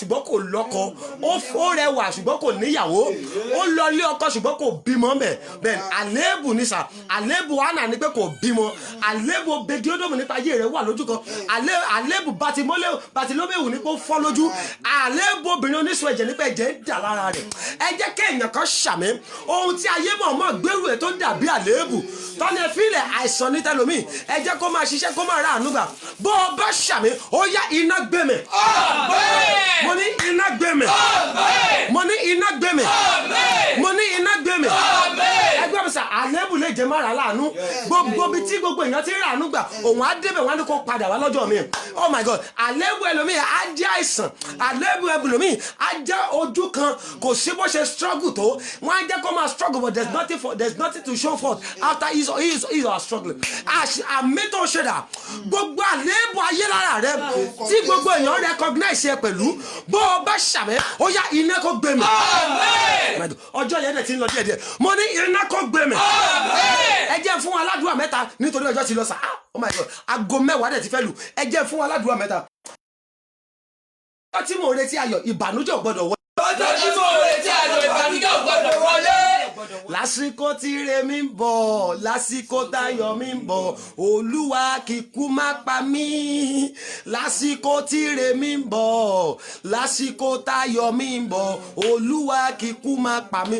ẹ pe àwọn èèyàn wọlé ẹ bá mi pe àwọn èèyàn wọlé sà ẹ pe àwọn èèyàn wọlé mọ̀ God bless you ẹ wá bá mi share rẹ̀ ní 21 times lọ́jọ́ tí mo ìbànújẹ́ ò gbọ́dọ̀ wọlé. ìbànújẹ́ ò gbọ́dọ̀ wọlé. mi ò mẹ́ni tó lọ́rọ̀ yẹn o ṣùgbọ́n mo fẹ́ kó gbàdúrà yẹn sà mo fẹ́ kó gbàdúrà yẹn mọ̀ mo ti rí àwọn ọjọ́ tí wọ́n retí ayọ̀ ni bàbá ìyàwó sà my God wọ́n ti dá sọ̀nà ìyẹn ò tí ì pẹ́ o kò pẹ́ ni mò ń sọ fún ẹ wọ́n dájọ́ wedding sọ̀nà ṣùgbọ́n guess what the night to the wedding wọ́n máa ṣe wedding lọ́jọ́ Saturday lọ́jọ́ Friday night ìyá ìyàwó dẹ̀ sùn wọ́n wá sọ pé wọ́n dẹ̀ pé láàrin òru yẹn wọ́n ní èlò kí la máa ṣe báyìí àwọn ẹbí ìyàwó àwọn ẹbí ọkọ ní pé we are sorry okay sorry ìyá ọkọ ló kú àwọn ẹbí ìyàwó ní pé we are sorry a ò lè cancel wedding nítorí a ti fìwé pé àwọn ènìyàn lóríṣiríṣi ẹlòmíì ló padà jókòó sága ìyàwó ìyá ìyàwó ẹ̀kẹ́ lọ́jọ́ tí mò ń retí ayọ̀ lọ́jọ́ tí mo retí ayọ̀ ìbànújẹ́ ò gbọ́dọ̀ wọlé ìbànújẹ́ ò gbọ́dọ̀ wọlé. mo sọ fáwọn kan láìpẹ́ mo ní ẹdúpẹ́ ti yín sà wọ́n ní pé lọ́jọ́ yẹn gbọ́ mi sà obìnrin yẹn ó wojú obìnrin yẹn ó lóyún sínú lẹ́yìn oṣù mẹ́sàn-án ó bímọ láyà tàlàfíà wọ́n pe ọkọ ẹ̀ pé ẹ̀ lọ́sà ìyàwó yín ti bímọ orí ọ̀kadà tó wà tó ti ń wọ ọ̀kadà lọ lọ́jọ́ yẹn ló ṣe kíni ó lásídẹ̀ǹtì ó dẹ̀ kú lẹ́sẹ̀kẹsẹ̀ ayọ̀ oṣù mẹ́sàn-án tó ti ń retí ó wọlé dé ayé dẹ̀ ṣe kíni ó bá ẹjọ́ báwo náà ṣe ń kíyàn nírú ẹ̀ sà ṣé wọ́n máa ní pé ẹkú ọ̀rọ̀ èèyàn ni àbí ẹkú ayọ̀ èwo náà fẹ́ kí nínú àwọn méjèèjì bẹ́ẹ̀ ẹjọ́ ẹjẹ́ àké ẹjọ́ mi ò mẹ́ni tó ní ọ̀rọ̀ yà wọ́n ti tún shout mo lè má tún padà pé àdúrà mi ẹ pariwo lọ́jọ́ tí mò ń retí ayọ̀. lọ́jọ́ tí mo retí ayọ̀. mo kọ ìbànújẹ́ ò gbọ́dọ̀ wọlé. ìbànújẹ́ ò gbọ́dọ̀ wọlé. ìbànújẹ́ ò gbọ́dọ̀ ṣe kíni. ìbànújẹ́ ò gbọ́dọ̀ wọlé.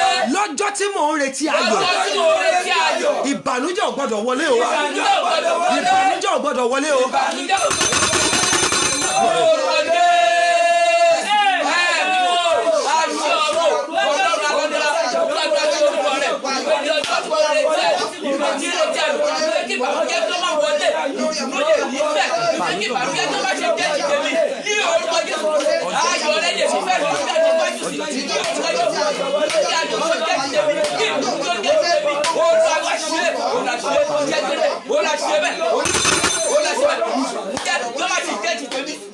bá ṣàmì sà lọ́jọ́ tẹ́ ẹ̀ ń retí ohun ayọ̀ mọ́ mi lọ́jọ́ tí dáàbì ń retí ohun ayọ̀ lọ́jọ́ tí wọ́n fẹ́ sọ ẹkún rẹ̀ dẹ̀rín agbára tó nípa ìfilẹ̀ jẹ́ kí ìbànújẹ́ padà pọ̀ kó wọlé pọ̀ mọ́ ya ayọ̀ rẹ̀ bẹ́ẹ̀ ni kọ́ má bàa rí eléyìí tó máa ṣe nínú méjèèjì bó o bá ṣàmì agbára yẹn kó gbiná sọ mo ní agbára yẹn kó gbiná sọ ẹjọ ẹjá gbàdúrà yìí ẹ sọ fún Ọlọ́run ọwọ́ tó ní kí n máa fi omijé rìnrìn àjò ọwọ́ tó ní kí n máa fi omijé rìnrìn àjò tó ṣe kí ni tó ní kí n máa fi omijé rìnrìn àjò. Oh my God ẹ pariwo àdúrà yẹn ọwọ́ yẹn gbẹ dànù lónìí ọwọ́ yẹn gbẹ dànù lónìí. wọn á ní filẹ̀ ẹ jẹ́ kó máa fọwọ́ ẹ jẹ́ kó máa fi omijé rìnrìn àjò wọn á ní pé ẹ má disturb ẹ má pa ṣùgbọ́n ẹ jẹ́ kó jẹ́ pé gbogbo àgbésí ayé ẹ kó máa sun ẹkún kò gbọ́dọ̀ lọ́kọ àìlọ́kọ yẹn kó pa lẹ́kún àìníyàwó kó máa pálẹ́kún àìbímọ kó máa pálẹ́kún àìní àṣeyọrí kó máa pálẹ́kún wọn ni ẹ filẹ̀ ẹ já jẹ́ kí ẹ bá dá májẹ̀mú ẹkún kó máa fi ẹkún rìnrìn àjò ayé rẹ̀ ẹ jọ jẹ́ sọ fún lọ ọwọ́ tó ní máa fẹ́ kún rìnrìn àjò. ọwọ́ tó ní máa fẹ́ kún rìnrìn àjò.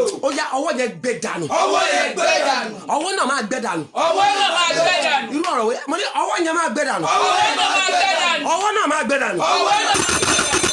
orúkọ Jésù ẹ̀mí mọ́ aṣọ gbọ́dọ̀ balagbara ló gbọ́dọ̀ aṣọ orúkọ rẹ̀ fún mímọ́ ọwọ́ tó ní má ṣe rẹ̀ láyé ní bí orúkọ ní ẹgbẹ́dà ọwọ́ náà gbẹ́dà ọwọ́ náà tó ti wá ní ayé ní ẹgbẹ́dà. bọ́ọ̀ bá ṣàmì gbogbo ọwọ́ ìka ènìyàn tó ní kó máa fi ẹkún rìnrìn àjò ayé rẹ̀ every hand that say no they will never allow you to know rest that you will always weep all through the days of your life. Every hand that throw into you battle that say you will always cry every day. Bó o bá ṣàmì ó yá káwọ́ yẹn kó gbẹ̀dà. ẹ jẹ́ já gbàdúrà ilé ìtókù yìí ẹ sọ fún Ọlọ́run ìka ènìyàn tó fẹ́ sọ mí di ológo àná. ìka ènìyàn tó fẹ́ sọ mí di ológo àná. májẹ̀mú tó fẹ́ sọ mí di ológo àná. májẹ̀mú tó fẹ́ sọ mí di ológo àná. Olúwa bà májẹ̀mú náà jẹ́. Olúwa bà májẹ̀mú náà jẹ́. sọ̀rọ̀ yẹn yé yín o. ó yé mi. àwa máa pìtàn ọ̀rọ̀ nínú ìṣẹ́ wọn á ní pé mélòó mo blame ẹ o a ti lo mọ́tò rí no a ṣe kí ni àwọn ti lo mọ́tò rí nǹkan burúkú ni wọ́n ń pìtàn ọ̀rọ̀ nínú ìṣẹ́ àti kọ́lé rí nígbà tí no don't worry kò yí ẹni let me explain some things to you nígbà tí wọ́n ṣe kọ́lé ní Banana Island nígbà tí Banana Island yẹn ò tí ì jẹ́ kankan mo ti ní 1 acre síbẹ̀ rí but ẹ̀sà ẹni tó sọ pé òun ní 1 acre síbẹ̀ yẹn lánàá lónìí sìn ó dẹni tó ń gbé lọ́dọ̀ ènìyàn ẹ sọ fún Ọlọ́run wọ́n sọ di once upon a time kí mo pè once upon a time story once upon a time bẹ́ẹ̀ wọ́n sọ di ológo àná ẹjọ́ mo mọ̀ bóyá wà gbàmísà mo ti rí ẹni tí wọ́n sọ di ọlọ́mọ àná bẹ́ẹ̀ ó ti bímọ rí ṣùgbọ́n wọ́n pa ọmọ mẹ́ta tó bímọ lọ́wọ́ ó wá ní pé òun dẹ̀ ti bímọ rí o my God wọ́n sọ di ẹ̀gbọ́n ni tí ìbá ṣe àánú tí obìnrin yẹn rí gbà nínú bíbélì sọ kọ́kọ́ pé kò lọ́kọ mọ́ opó ni ọmọ kan ṣoṣo tó bí kọ́ wọ́n ti tún pa á ẹsìmà tí ó bá bá Jésù pàdé kan wọ́n á sọ di ẹni tó ti bímọ rí ẹ jẹ́ àjọ gbàdúrà ok ẹ kò ní ìdí àdúrà ẹ jẹ́ ẹran àṣẹ jáde sínú ayé àwọn èèyàn méje tó ṣe àmì tó dẹ̀ bá mi ṣí ẹ̀rẹ̀ ní 7 times bẹ́ẹ̀ni ẹ jẹ́ bá mi ṣí ẹ̀rẹ̀ ní 7 times bó o bá ṣàmì gbogbo ẹni tó fẹ́ sọ ẹ́ di ológun àná gbogbo ẹni tó fẹ́ sọ ẹ́ di ẹni tó ti lọ́kọ rí ẹni tó fẹ́ sọ ẹ́ di ẹni tó ti ìyàwó rí ẹni tó fẹ́ sọ ẹ́ di ẹni tó ti bímọ rí gbogbo àwọn májẹ̀mú tó fẹ́ sọ ẹ́ di ẹni tó ti ṣàṣeyọrí gbogbo májẹ̀mú tó fẹ́ sọ ẹ́ di ẹni tó ti ná rí ṣùgbọ́n tí ò padà rí ná mọ́ bó o bá ṣàmì mẹ́ta fáyà mẹ́ta ó yá májẹ̀mú yẹn gbé iná sọ̀rọ̀. Àmín fáyà fáyà fáyà. mo ní gbogbo ẹni tó fẹ́ sọ ẹ́ di ẹni tó ti ṣàṣeyọrí rí ṣùgbọ́n lónìí tí ayé rẹ̀ wà lójú kan ẹni tó fẹ́ sọ láńlọ́ọ̀dù padà di tẹ́nàntì ẹni tó fẹ́ sọ ẹni tó ti ń wa mọ́tò rí di ẹni tó ní mọ́ ẹni tó fẹ́ sọ ẹni tó ti bímọ rí di aláìlọ́mọ mọ́ gbogbo májẹ̀mú òdì tó fẹ́ sọ ẹ́ di once upon a time I was rich but now he or she is poor bó o bá dẹ̀ ṣàmì mẹ́ta sà àti fáyà mẹ́ta tó o bá mi ṣe ẹ̀ nígbà méje ó yá májẹ̀mú yẹn kó gbiná sọ̀nù. Àmín fáyà fáyà fáyà. ẹ jẹ́ gbàdúrà kan tó kù yọjọ́ ti lọ please get your bottle water ready ẹ bá mi ṣe rí ẹ mú omi yẹn sí tòsí God bless you Deborah Awak God bless you o ti ṣe ẹ̀ as from today uncommon favour bí mo ṣe gbọ́ nìyẹn on Deborah Awak and every other person that is shouting amen uncommon favour before the end of this month it will locate you in the mighty name of Jesus. ẹ gẹ́tì omi yín tòsí ẹ̀yin tẹ́ ń wojú Olúwa fọmọ tọ́lọ̀ ní ẹ̀ra ọ̀sán ẹ gẹ́tì ọ̀sán yín ti tòsí gbogbo ẹ̀yin tẹ́ ń wá iṣẹ́ tẹ́ ń wá ọkọ tẹ́ ń wá ìyàwó tẹ́ ń wá ohun rere bẹ́ẹ̀ ni tọ́lọ̀ ní kẹ́kọ̀ọ́ prayer request write your prayer request I am okay Afọlábídámi you are share látòní lọ ìkórìtà tẹ́ wà tí ò yé yín mọ́ yẹn àánú òjijì ó yá kó gbé yín jáde lọ. Àmín. ta ló fi ìjákulẹ̀ mi dìde nínú ẹgbẹ́ òkùnkùn. ta ló fi ìjákulẹ̀ mi dìde nínú ẹgbẹ́ òkùnkùn. Oh my God. Ta ló fi kí ni? ta ló fi ìjákulẹ̀ mi dìde nínú ẹgbẹ́ òkùnkùn. God bless you Mr. Taju Bọ́lájí you are welcome. lọ́tọ̀ nílọ Mr. Taju ayé yín kó rà àánú gbà. Àmín. ta ló fi ìjákulẹ̀ tèmi dìde nínú ẹgbẹ́ òkùnkùn. ta ló fi ìjákulẹ̀ mi dìde nínú ẹgbẹ́ òkùnkùn. kò yí ọ ni àwọn ẹlòmíràn àwọn kan ẹ filẹ̀ ẹ jẹ́ ajá ayé ẹ̀lùlẹ̀ kémi lè sùn síwájú ẹ bá mi tọ́jú ẹ̀ nìyẹn. kémi lè ṣe kí ni. Tẹ̀síwájú. Ẹ pe orúkọ Jésù sà, ẹ pe orúkọ Jésù mà. Ta ló fi ìjákulẹ̀ tèmi dìde nínú ẹgbẹ́ òkùnkùn? Ta ló fi ìjákulẹ̀ tèmi dìde nínú ẹgbẹ́ òkùnkùn? God bless you Christiana Ogunmuyiwa, ẹ ti ṣe rẹ̀ látòní lọ ayé yín dìde mà. Amen. Ayé yín dìde mà. Amen. Ta ló fi ìjákulẹ̀ tèmi dìde nínú ẹgbẹ́ òkùnkùn? Ta ló fi ìjákulẹ̀ tèmi dìde nínú ẹgbẹ́ òkùnkùn? Olúwa já wọn lulẹ̀. Olúwa já wọn lulẹ̀. Olúwa já wọn lulẹ̀. Olúwa já wọn lulẹ̀. Olúwa já wọn lulẹ̀. Olúwa já wọn lulẹ̀. Màmá Oyèwùsì ẹ ti ṣe rẹ̀ látòní lọ ayé yín kó dìde mà. Amen. Ta ló fi ìjákulẹ̀ tèmi dìde nínú ẹgbẹ́ òkùnkùn? Olúwa já wọn lulẹ̀. Olúwa já wọn lulẹ̀. Orúkọ Jésù. Ẹ̀mí ló aṣọ mo.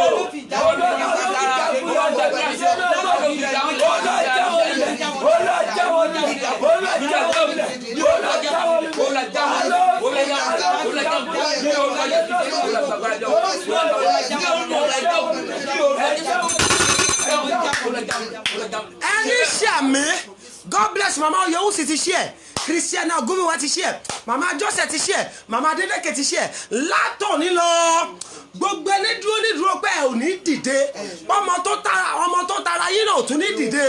Bẹ́ẹ̀ bá ṣàmì agbógbó ẹ̀yìn tẹ́ ẹ ṣe rẹ̀ nígbà méje méje yìí àtàwọn tó ti ṣe rẹ̀ tẹ́lẹ̀ lórúkọ Jésù irú ìkà bẹ́ẹ̀ ó yá kó kéde ikú. Gbogbo ẹni fi ìjákulẹ̀ ti yín dìde tó sọ pé ẹkún ti yín ni ẹ̀rí tòun mo mọ̀ bóyá tó o bá yà mí yẹn ṣe dà lóru èní áńgẹ́lì ikú ó yá kó kà mọ́ lójijì. Mo ní áńgẹ́lì ikú kó kà mọ́ lójijì. Gbogbo àdúrà tá a gbà lóru yìí lórúkọ Jésù ó yá kó wọlé àṣẹ lọ. Ayé yín dìde, ìrànlọ́wọ́ yín dé, ẹ̀gàn yín dògo, aláyọ̀lẹ̀ ayé yín fa ayé ilẹ̀ lójijì. Ẹni tá a sọ mọ́ ayé yín pé ká ẹ má dìde bẹ́ẹ̀ bá ṣàmì ikú tú yín ká.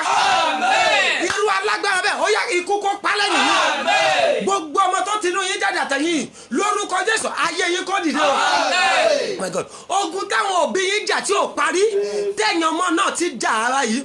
Every battle your parents was unable to overcome, that you children are also starting that battle today. Látòní ogun yẹn kó bì wọ́. Ẹ máa dìde. Ọ̀rọ̀ yín dẹ̀ dayọ̀. Ẹ máa dìde. Ọ̀rọ̀ yín dayọ̀. Ẹ ò ní ṣàṣedàrọ̀. Adúgbò yẹn náà ti gbọ́. Jésù Kristi agbára wa. Àmín, àmín, àmín lórúkọ Jésù. Ẹ jọ ẹ̀yin ní prayer request yẹn ẹ jẹ́ kọ́kọ́ ṣiṣẹ́ lórí tọ̀dọ̀ yín. If you have your tó bá jẹ́ prayer request ló kọ́ bóyá kí ẹ jẹ́ parí ẹ̀ lórí pé ẹ gbé omi yín jáde ẹ jẹ́ kọ́kọ́ ṣiṣẹ́ lórí omi. Gbogbo àwọn tó ń ṣàìsàn yẹn ẹ na omi yín síta. Ẹ na omi yín síta ok ẹ jẹ́ àṣẹ gbogbo ẹ̀pọ̀ lẹ́ẹ̀kan náà. Ẹ na omi yín síta torí mo fẹ́ ka sáàmù ẹ̀yàn kan sí kí n tó fún everybody ní sáàmù tẹ́ ẹ máa kà. Bí Olúwa ṣe sọ fún mi pé kí n ṣe lóru lélẹ̀ ẹ ṣí omi yẹn sà ẹ ṣí omi yẹn mà ẹ na prayer request yẹn náà sókè. Bẹ́ẹ̀ni ẹ na prayer request yẹn sókè. Bólúwa ṣe bá ní ká ṣe àádẹ́ ṣe gbogbo ẹ̀ lóru. Ẹ na prayer request yín sókè ẹ dẹ̀ na omi yín sókè. Ẹ̀yin tẹ́ kó ọ̀sán dání ẹ na ọ̀sán yín sókè náà ní gbogbo ibi tẹ́ bọ́ wà. Mo rán àṣẹ jáde ok mo ń bọ̀ lórí ẹ̀ náà. Ògo ni fún bàbá ògo ni fún ọmọ ògo ni fún Ọlọ́run ẹ̀mí mọ́ bí ó ti wà látètè kọ́ ṣe ó ń bẹ nísinsìnyí bẹ́ẹ̀ ni yóò sì máa rí nígbà gbogbo ayé àìnípẹ̀kun. Nígbà tí Ísírẹ́lì jáde kúrò ní Íjíbítì tí ará ilé Jákọ́bù kúrò nínú èdè àjèjì èdè ènìyàn Júdà di ibi mímọ́ rẹ̀ Ísírẹ́lì di ìjọba rẹ̀ ẹ pé àwọn èèyàn wọlé ní àkókò yìí òkun rí yóò sá Jọ́dánì padà sẹ́yìn àwọn òkè ńlá fò bí àgbò àwọn òkè kékèké bí ọ̀dọ́ àgùntàn. Kí ni ó ṣe ìwọ òkun tí wọ́n fi sá ìwọ Jọ́dánì tí wọ́n fi padà sẹ́yìn ẹ̀yin òkè ńlá tí ẹ fi ń fò bí àgbò àti ẹ̀yin òkè kékèké bí ọ̀dọ́ àgùntàn wárìrì ìwọ ilẹ̀ níwájú Olúwa níwájú Ọlọ́run Jákọ́bù ẹni tó sọ àpáta di adágún omi àti òkúta ìbọn di orísun omi. Ògo ni fún bàbá ògo ni fún ọmọ ògo ni fún Ọlọ́run ẹ̀mí mọ́ ó ti wà láti kọ́ ṣe ó ń bẹ nísinsìnyí bẹ́ẹ̀ ni ó sì máa rí nígbà gbogbo ayé àìnípẹ̀kun. Mo pe ẹ̀jẹ̀ Jésù tó ṣe iyebíye ẹ̀jẹ̀ Jésù Kristi ẹ̀jẹ̀ Jésù Kristi ẹ̀jẹ̀ Jésù Kristi ẹ̀jẹ̀ Jésù Kristi ẹ̀jẹ̀ Jésù Kristi ẹ̀jẹ̀ Jésù Kristi ẹ̀jẹ̀ Jésù Kristi the blood that speaketh better thing than the blood of Abel sínú omi tó wà lọ́wọ́ rẹ sínú prayer request tó wà lọ́wọ́ rẹ sínú ọ̀sán tó wà lọ́wọ́ rẹ látòní lọ ó yá kó ṣiṣẹ́ ìyanu. Oh my God mo ní kó ṣiṣẹ́ ìyanu mo ní kó ṣiṣẹ́ ìyanu nínú ayé rẹ kó ṣiṣẹ́ ìyanu nínú ayé rẹ kó ṣiṣẹ́ ìdáàbò kó ṣiṣẹ́ ìtúsílẹ̀ Àmín. kó ṣiṣẹ́ ìdìde Àmín. kó ṣiṣẹ́ ìdápadà Àmín. kó mú ọ bímọ Àmín. kó mú ọ bímọ lábìlẹ̀ Àmín. ìwọ tó ń lóyún kó mú ẹ lóyún Àmín. ìwọ tó ń wáṣẹ́ kó mú ọ ríṣẹ́ Àmín. ìwọ tó ń wá ọkọ kó mú ọ rọ́kọ Àmín. ìwọ tó ń wá yadé pàṣẹ rẹ̀ ó yẹ kó mú ọ ráyà Àmín. ìwọ tó ń lóyún yẹ kó mú ọ bí wẹ́rẹ́ Àmín. ìwọ tó ń wá ojú rere kó mú ọ lójú rere Àmín. ohun tó ń wá lórúkọ Jésù nípa ohun tó ń nà sókè ẹ̀jẹ̀ Jésù kó bá mi yọ̀ǹda rẹ̀ fún ọ Àmín. mo ní ẹ̀jẹ̀ Jésù kó bá mi yọ̀ǹda rẹ̀ fún ọ Àmín. ẹ̀jẹ̀ Jésù kó yọ̀ǹda rẹ̀ fún ọ Àmín. ẹ̀jẹ̀ Jésù kó yọ̀ǹda rẹ̀ fún ọ Àmín. lórúkọ ti bàbá Àmín. lórúkọ ti ọmọ Àmín. lórúkọ ti ọ̀rẹ́ mi mọ́ Àmín. ó máa jẹ́ fún ọ wà á dẹ̀ rà àánú gbà Àmín. adúgbò ẹgbẹ́ ìyọ̀nà ti wọ̀ Ó ṣé o, bàbá. Jésù Kristi Olúwa wa. Àmín. Àmín. Àmín ní orúkọ Jésù. ẹ jọ mo fẹ́ ká bàbá mi kọ ilé ìsílẹ̀ ẹ gbọ́ bólúwa ṣe ní àṣẹ o ẹ gbọ́ bólúwa ṣe ní àṣẹ gbogbo ẹ̀yin tẹ́ ẹ kọ prayer request yẹn bí Olúwa ṣe ní àṣẹ rèé ẹ máa ka Psalm 20 sórí prayer ẹ máa bu iyọ̀ ẹ máa wá bù báyìí bí mo ṣe tẹ̀rẹ̀ mo ṣe tẹ́ pépà yẹn rè ẹ bu iyọ̀ sórí prayer request yẹn kẹ́ ẹ wá ka Psalm 20 sí kẹ́ ẹ wá gbé sínú ìrìmọ́júmọ́ àárọ̀ la ṣé yóò bá mi yẹ yé yín ẹ bu iyọ̀ kẹ́ ẹ bu sórí prayer request yẹn ẹ wá ka Psalm 20 sí ní ìgbà mẹ́ta ẹ wá gbé sínú ìrìmọ́júmọ́ àárọ̀ la bẹ́ẹ̀ ni tó bá wá di àárọ̀ la sà ẹ gbé iyọ̀ yẹn ẹ dà sínú omi tẹ́ ẹ máa fi wẹ̀ Olúwa sọ pé ibi gbogbo tẹ́ ẹ bá ń dé láyé bọ́ bá ti kọ̀ yín sílẹ̀ tẹ́lẹ̀ ẹ gbàgbé ẹ̀ Olúwa ni ẹ máa rí àánú ìgbà padà bẹ́ẹ̀ ni gbogbo ibi tó ti kọ̀ yín sílẹ̀ Olúwa ni ẹ máa padà lọ jọba lé wọn lórí that is what you are gonna do ẹ̀yin oní prayer request bẹ́ẹ̀ni ẹ máa mú prayer request yẹn ẹ da iyọ̀ ọ̀sán ní lÓlúwa bá mi sọ ẹ da iyọ̀ sí ẹ gbé sí ní ìrì mọ́júmọ́ àárọ̀ la tí ilẹ̀ ọ̀la bá ti mọ́ ẹ lọ da iyọ̀ yẹn ẹ dà sínú omi kẹfì wẹ̀ ohun gbogbo tẹ́ ẹ ti béèrè tẹ́ ẹ ti kọ sínú ìwé yẹn Olúwa náà máa fi àánú ṣe nínú ayé yín God bless you ẹ̀yin oní prayer request yẹn gbogbo ẹ̀yin tẹ́ ẹ ń ṣàìsàn sáàmù tí yín tẹ́ máa kà sí rèé gbogbo ẹ̀yin tẹ́ ẹ ṣàìsàn tí ẹ ní bottle water tẹ́ ẹ mí sí ọsàn wẹ́wẹ́ mọ́ bẹ́ẹ̀ ni Psalm 41 Psalm 14 and Psalm 120. Psalm 41, 14, 120. ẹ kọ sílẹ̀ Psalm 14 ẹ bá mi kọ fún wọn ẹ̀yin tí àwọn tí wọ́n ní wọ́n sickness is either hypertension diabetes rheumatism mo kò kàn mí nǹkan tí doctor lè máa pè é ṣùgbọ́n ìkan tí Ọlọ́run pè é ok ẹ̀yin tí ẹ ní ìrì ok this is what you do Mommy Christiana after the program you can call me and God is going to lead us on how to do that Ben God is going to lead us on how to do that after the program you can call me ma ẹ má bínú ma God bless you mommy so ẹ̀yin tí ẹ ní àìsàn kan tàbí méjì lára bẹ́ẹ̀ni pẹ̀lú agbára àánú Olúwa ní kó máa wò yín sàn ẹ ka Psalm 41 Psalm 14 and Psalm 120 Psalm 41 Psalm 14 and Psalm 120 àti Matthew chapter 6 verse 5 to 13 ẹ kọ sílẹ̀ Psalm 14 àwa tí a ní ibi tí ìrì daddy what of we that we don't write daddy you can still write it sir Prophet Temi God bless you daddy more grace sir you can write it this night sir you can write it this night you can write it now this night and do it then àwọn tó sick yẹn Psalm 41 Psalm 14 120 and Matthew chapter 6 from verse 5 to 13 bẹ́ẹ̀ni tẹ́ bá ti kà á sí ẹ wá máa mu omi yẹn fún ní àárọ̀ kùtù ní ọjọ́ méje bẹ́ẹ̀ni ẹ mu omi yẹn ní àárọ̀ kùtù ní ọjọ́ méje tẹ́ bá ti ka sáàmù yẹn sí tán ẹ mu omi yẹn ní àárọ̀ kùtù ní ọjọ́ méje àwọn tó wà nínú oyún pregnant women ẹ máa ka Psalm 91 mo ti sọ ẹ̀yin tí ẹ bá ní ìrì after the program you can call me ẹ̀yin tẹ́ wà nínú oyún gbogbo all pregnant women Psalm 91 Exodus chapter 1 verse 17 to 21.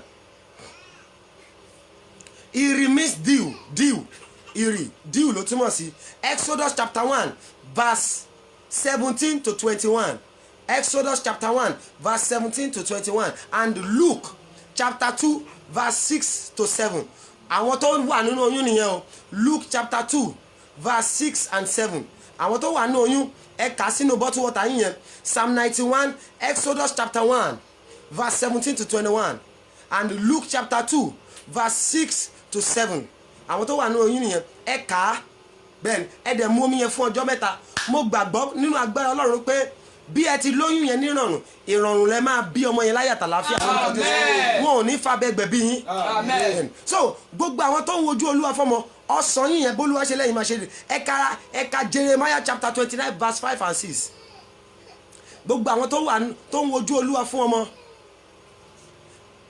prayer psalm on prayer request I have already said it Psalm 20 my God prayer request ẹ bu iyọ̀ sórí prayer request ẹ kẹ́ wá ka Psalm 20 lé lórí bẹ́ẹ̀ tẹ́ bá ti kà á sí tán ẹ lọ gbé sínú ìrìfọ́jọ́ láti àárọ̀ mọ́júmọ́ àárọ̀ la tó bá ti dàárọ̀ la ẹ lọ dà sínú iyọ̀ ẹ da iyọ̀ yẹn sínú omi kẹ́ fi wẹ̀ God bless you all you are welcome.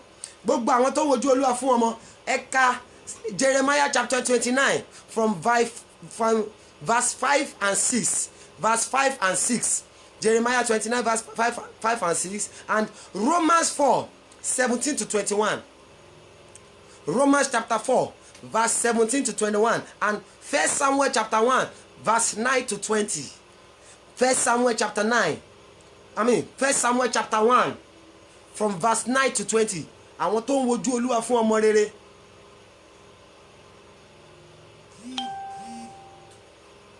Okay, Daddy, after the prayer, sir, Prophet Temi, let us talk, sir. Well, I'll call her my phone number now. 0039462147. 0039462147. That's my phone number. Please call me after the program, not now, sir. I've already said the psalm on prayer request. Please, you can go through you better still, you can call after the program. So, àwọn tó ń wojú olúwa fọ́mọ Jeremiah chapter 29 from verse 5 verse 5 and 6 Romans 4 17 to 21 and 1 Samuel chapter 1 from verse 9 to 20. Kẹ́ ẹ bá ti ka àwọn sáàmù yẹn sí ẹ mú ọsàn yẹn kẹ́ ẹ wá gbàgbọ́ pé ọ̀rọ̀ yín ti dayọ̀ kí oṣù yìí tó parí pẹ̀lú menstruation tẹ́ ẹ ṣe lóṣù yìí òun ló máa jẹ́ àṣemọ lẹ́yìn ẹ̀ oyún lẹ máa fi ní lórúkọ Jésù Kristi. Amen. God bless you, sir. God bless you. And this is very important. Gbogbo àwọn àti prayer request o àtàwọn tó ní sick o àtàwọn tó lóyún o àtàwọn tó wojú olúwa fọ́mọ. This is what the Lord said I should tell everyone. Ẹjọ, this is the information from the Most High God. Ohun tó olúwa ní kẹ́ ẹ ṣe rè after you have done all this thing olúwa ní kí ẹ ṣe ìrúbọ kẹ́ ẹ fi back it up. Now, I am not saying it's not called dídọ́dọ́ kó o ṣe sọ́dọ̀ tèmi. God bless you. God bless you. Babalọlá Olúwaṣeyì ẹ̀dọ̀ ẹ̀ bá mi dá wọn lóhùn ẹ̀ máa rà àánú gbà sà. God bless you. Thank you, sir. Kò dídọ́dọ́ kó o ṣe sí ministry tèmi. Bọ́lọ́run bá fi tọ́ ẹ lọ́kàn pé kó o ṣe ni déédéé. It's not a must. O lè ṣe sí church tó ń lọ. O lè ṣe sí pastor ẹ. Anyone bọ́lọ́run bá ṣe fi sí ẹ lọ́kàn. Tọ́lọ́run bá wá fi sí ẹ lọ́kàn pé kó o ṣe sí wa. Then you can call us and ask of their candidate. Ṣùgbọ́n olúwa sọ pé sọ fáwọn èèyàn yìí bẹ́ẹ̀ ni ẹgbẹ́ mi sà bí prayer bá fail nǹkan méjì kan ò lè fail ìrúbọ àti ìyìn. That's my okay. God bless you, sir. My WhatsApp number is 0039462147. Please, I want you to call me after the program. 0039462147. Then nǹkan méjì ò lè fail kí ni nǹkan náà ìrúbọ àti ìyìn bí a bá gbàdúrà tí ò tètè rí ìyanu switch sí ìrúbọ àti ìyìn lẹ́sẹ̀kẹsẹ̀ ìyanu máa ṣẹlẹ̀. Olúwa ní pé gbogbo èèyàn tó bá ṣe léyìí ẹ jẹ́ kó fi ẹbọ tì í. That's why I said it is not a must kó o ṣe fún mi má sọ pé bóyá pastor fẹ́ gbowó àbí prophet fẹ́ gbowó ẹ̀ no o lè lọ ṣe sọ́dọ̀ pastor ṣọ́ọ̀ṣì yẹn ṣáà fi rúbọ tì í ìwọ tọ́lọ́run bá sọ pé kó o ṣe fún wa that is it but tọ́lọ́run bá ṣe lọ ṣe fún ìránṣẹ́ Ọlọ́run rẹ any amount tọ́lọ́run bá fi ṣe lọ́kàn kó kàn mí ìṣe 1,000 naira ìṣe 500 naira ìṣe 10,000 ìṣe 20 bọ́lọ́run bá ṣe fi ṣe lọ́kàn go and do it. Do it for your pastor. Don't bá ní o ṣe fún ẹ but God said let them back it up with what? With an offering and let them see what I will do in their life. So it's not a must to do it for us. It's go and do it for your pastor. Go and do it in your church. Don't bá ní kó o ṣe fún wa all well and good. All I need is your own testimony. Bẹ́ẹ̀ni kọ́lọ́n ṣe kí ni kọ́lọ́n ti fún ẹ ní ẹ̀rí bẹ́ẹ̀ni everybody the Lord said back it up with testimony bẹ́ẹ̀ni àdèmájọ ṣe kí ni a máa rí àánú gbà. God bless you. God bless you, sir. God bless you, man. I want you to do me a favor. Go to my YouTube page. Go and like it and subscribe. Prophet Joshua Oni. That is my YouTube page. Prophet Joshua Oni. And don't forget to call my number. It's 0039 if you want prayers and counseling. It's 0039462147. Àwọn èèyàn ti ń bi mí rè pé prophet afẹ́kẹ́ fún wa ní fixed time tá a máa ṣe program so that àwọn á lè máa bá wa pàdé nítorí àwọn ní testimony. So mo dẹ̀ ti gbàdúrà Olúwa sọ pé kí n sọ fún gbogbo èèyàn every week Friday, Saturday and Sunday 9 p.m. Friday, Saturday, and Sunday. So go and have it at the back of your mind. You can save it in your reminder that moment with Prophet Joshua Oni, Friday, Saturday, and Sunday. Friday, Saturday, and Sunday every week. Then Friday, torí àwọn èèyàn ti disturb mi pé ẹ jọ̀ọ́ sà ẹ fún wa ní date tá mama ẹ fún wa lọ́jọ́ tá mama ráyè báyìí pàdé online tá máa jọ máa gbàdúrà pọ̀ mo ní ẹ jọ̀ọ́ sà ẹ jọ̀ọ́ mà Ọlọ́run ò tí fún mi lọ́jọ́ ṣùgbọ́n ẹ jẹ́ n gbàdúrà sí tọ́lọ́run bá fún mi lọ́jọ́ I will let you know. So I have prayed and God said we should always meet Friday, Saturday, and Sunday. Friday, Saturday, and Sunday 9 p.m. Nigerian time. Olúwa dẹ̀ pé fún mi hour of mercy, wákàtí àánú bẹ́ẹ̀ ni kò sóhun tí àánú ṣe tì, hour of mercy with Prophet Joshua Oni, Friday, Saturday, and Sunday. So you can save it on your reminder so that every Friday wàá sì mọ̀ pé 9 p.m. ti fẹ́ lù ẹ jẹ́ lọ bá Prophet Joshua pàdé lórí afẹ́fẹ́ mo dẹ̀ mọ̀ on that time lórúkọ Jésù àwọn èèyàn tó ti ní testimony ẹ̀yin náà máa ní testimony. Amen. So if you need any information after the program just give me a call. Don't forget subscribe to my YouTube page Prophet Joshua Oni, and don't forget my phone number is 08039462147. tọ́lọ́run bá wá fi ṣe lọ́kàn pé ó fẹ́ ṣe ìrúbọ yẹn just call that number. Okay àwọn oníbísí bẹ́ẹ̀ ni Jeremiah 29 mọ́mí Christiana call me. Tẹ́ bá ti pè mí màá send ẹ̀ sí yín lórí màá ní káwọn media bá mi send ẹ̀ sí yín. You can call me ma. God bless you mommy. So ẹ pè mí màá sọ fún yín ma. God bless you. Don't forget my phone number is 08039462147.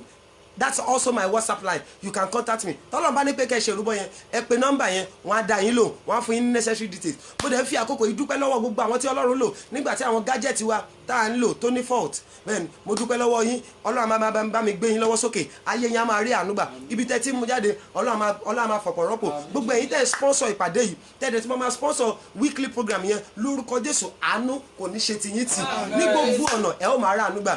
I love you all ẹ ṣeun gan ni gbogbo yín I love you with the love of Christ. àjọ máa ní testimony lórúkọ Jésù àdúrà ọ̀dẹ̀ ní ṣe tiwa tí o. God bless you man. God bless you sir. See you on Friday by God's grace. We are going to start immediately on Friday. We are going to see you online. God bless you. ẹ̀yin tẹ́ bá need information bóyá lórí àwọn prayer àwọn psalms yẹn tẹ́ ẹ̀ ti gbọ́ dáadáa you can give me a call on that number. ẹ̀yin tẹ́ bá dẹ̀ fẹ́ sponsor àbí tó bá jẹ́ pé ẹ fẹ́ ṣe kíni one or two things at the time call that number. Every necessary details will be given to you. God bless you sir. God bless you ma. I love you all with the love of Christ. Do have a lovely night. ẹ̀ dẹ̀ máa rí àánú gbà testimony yìí máa farahàn. Thank you so much. Good night.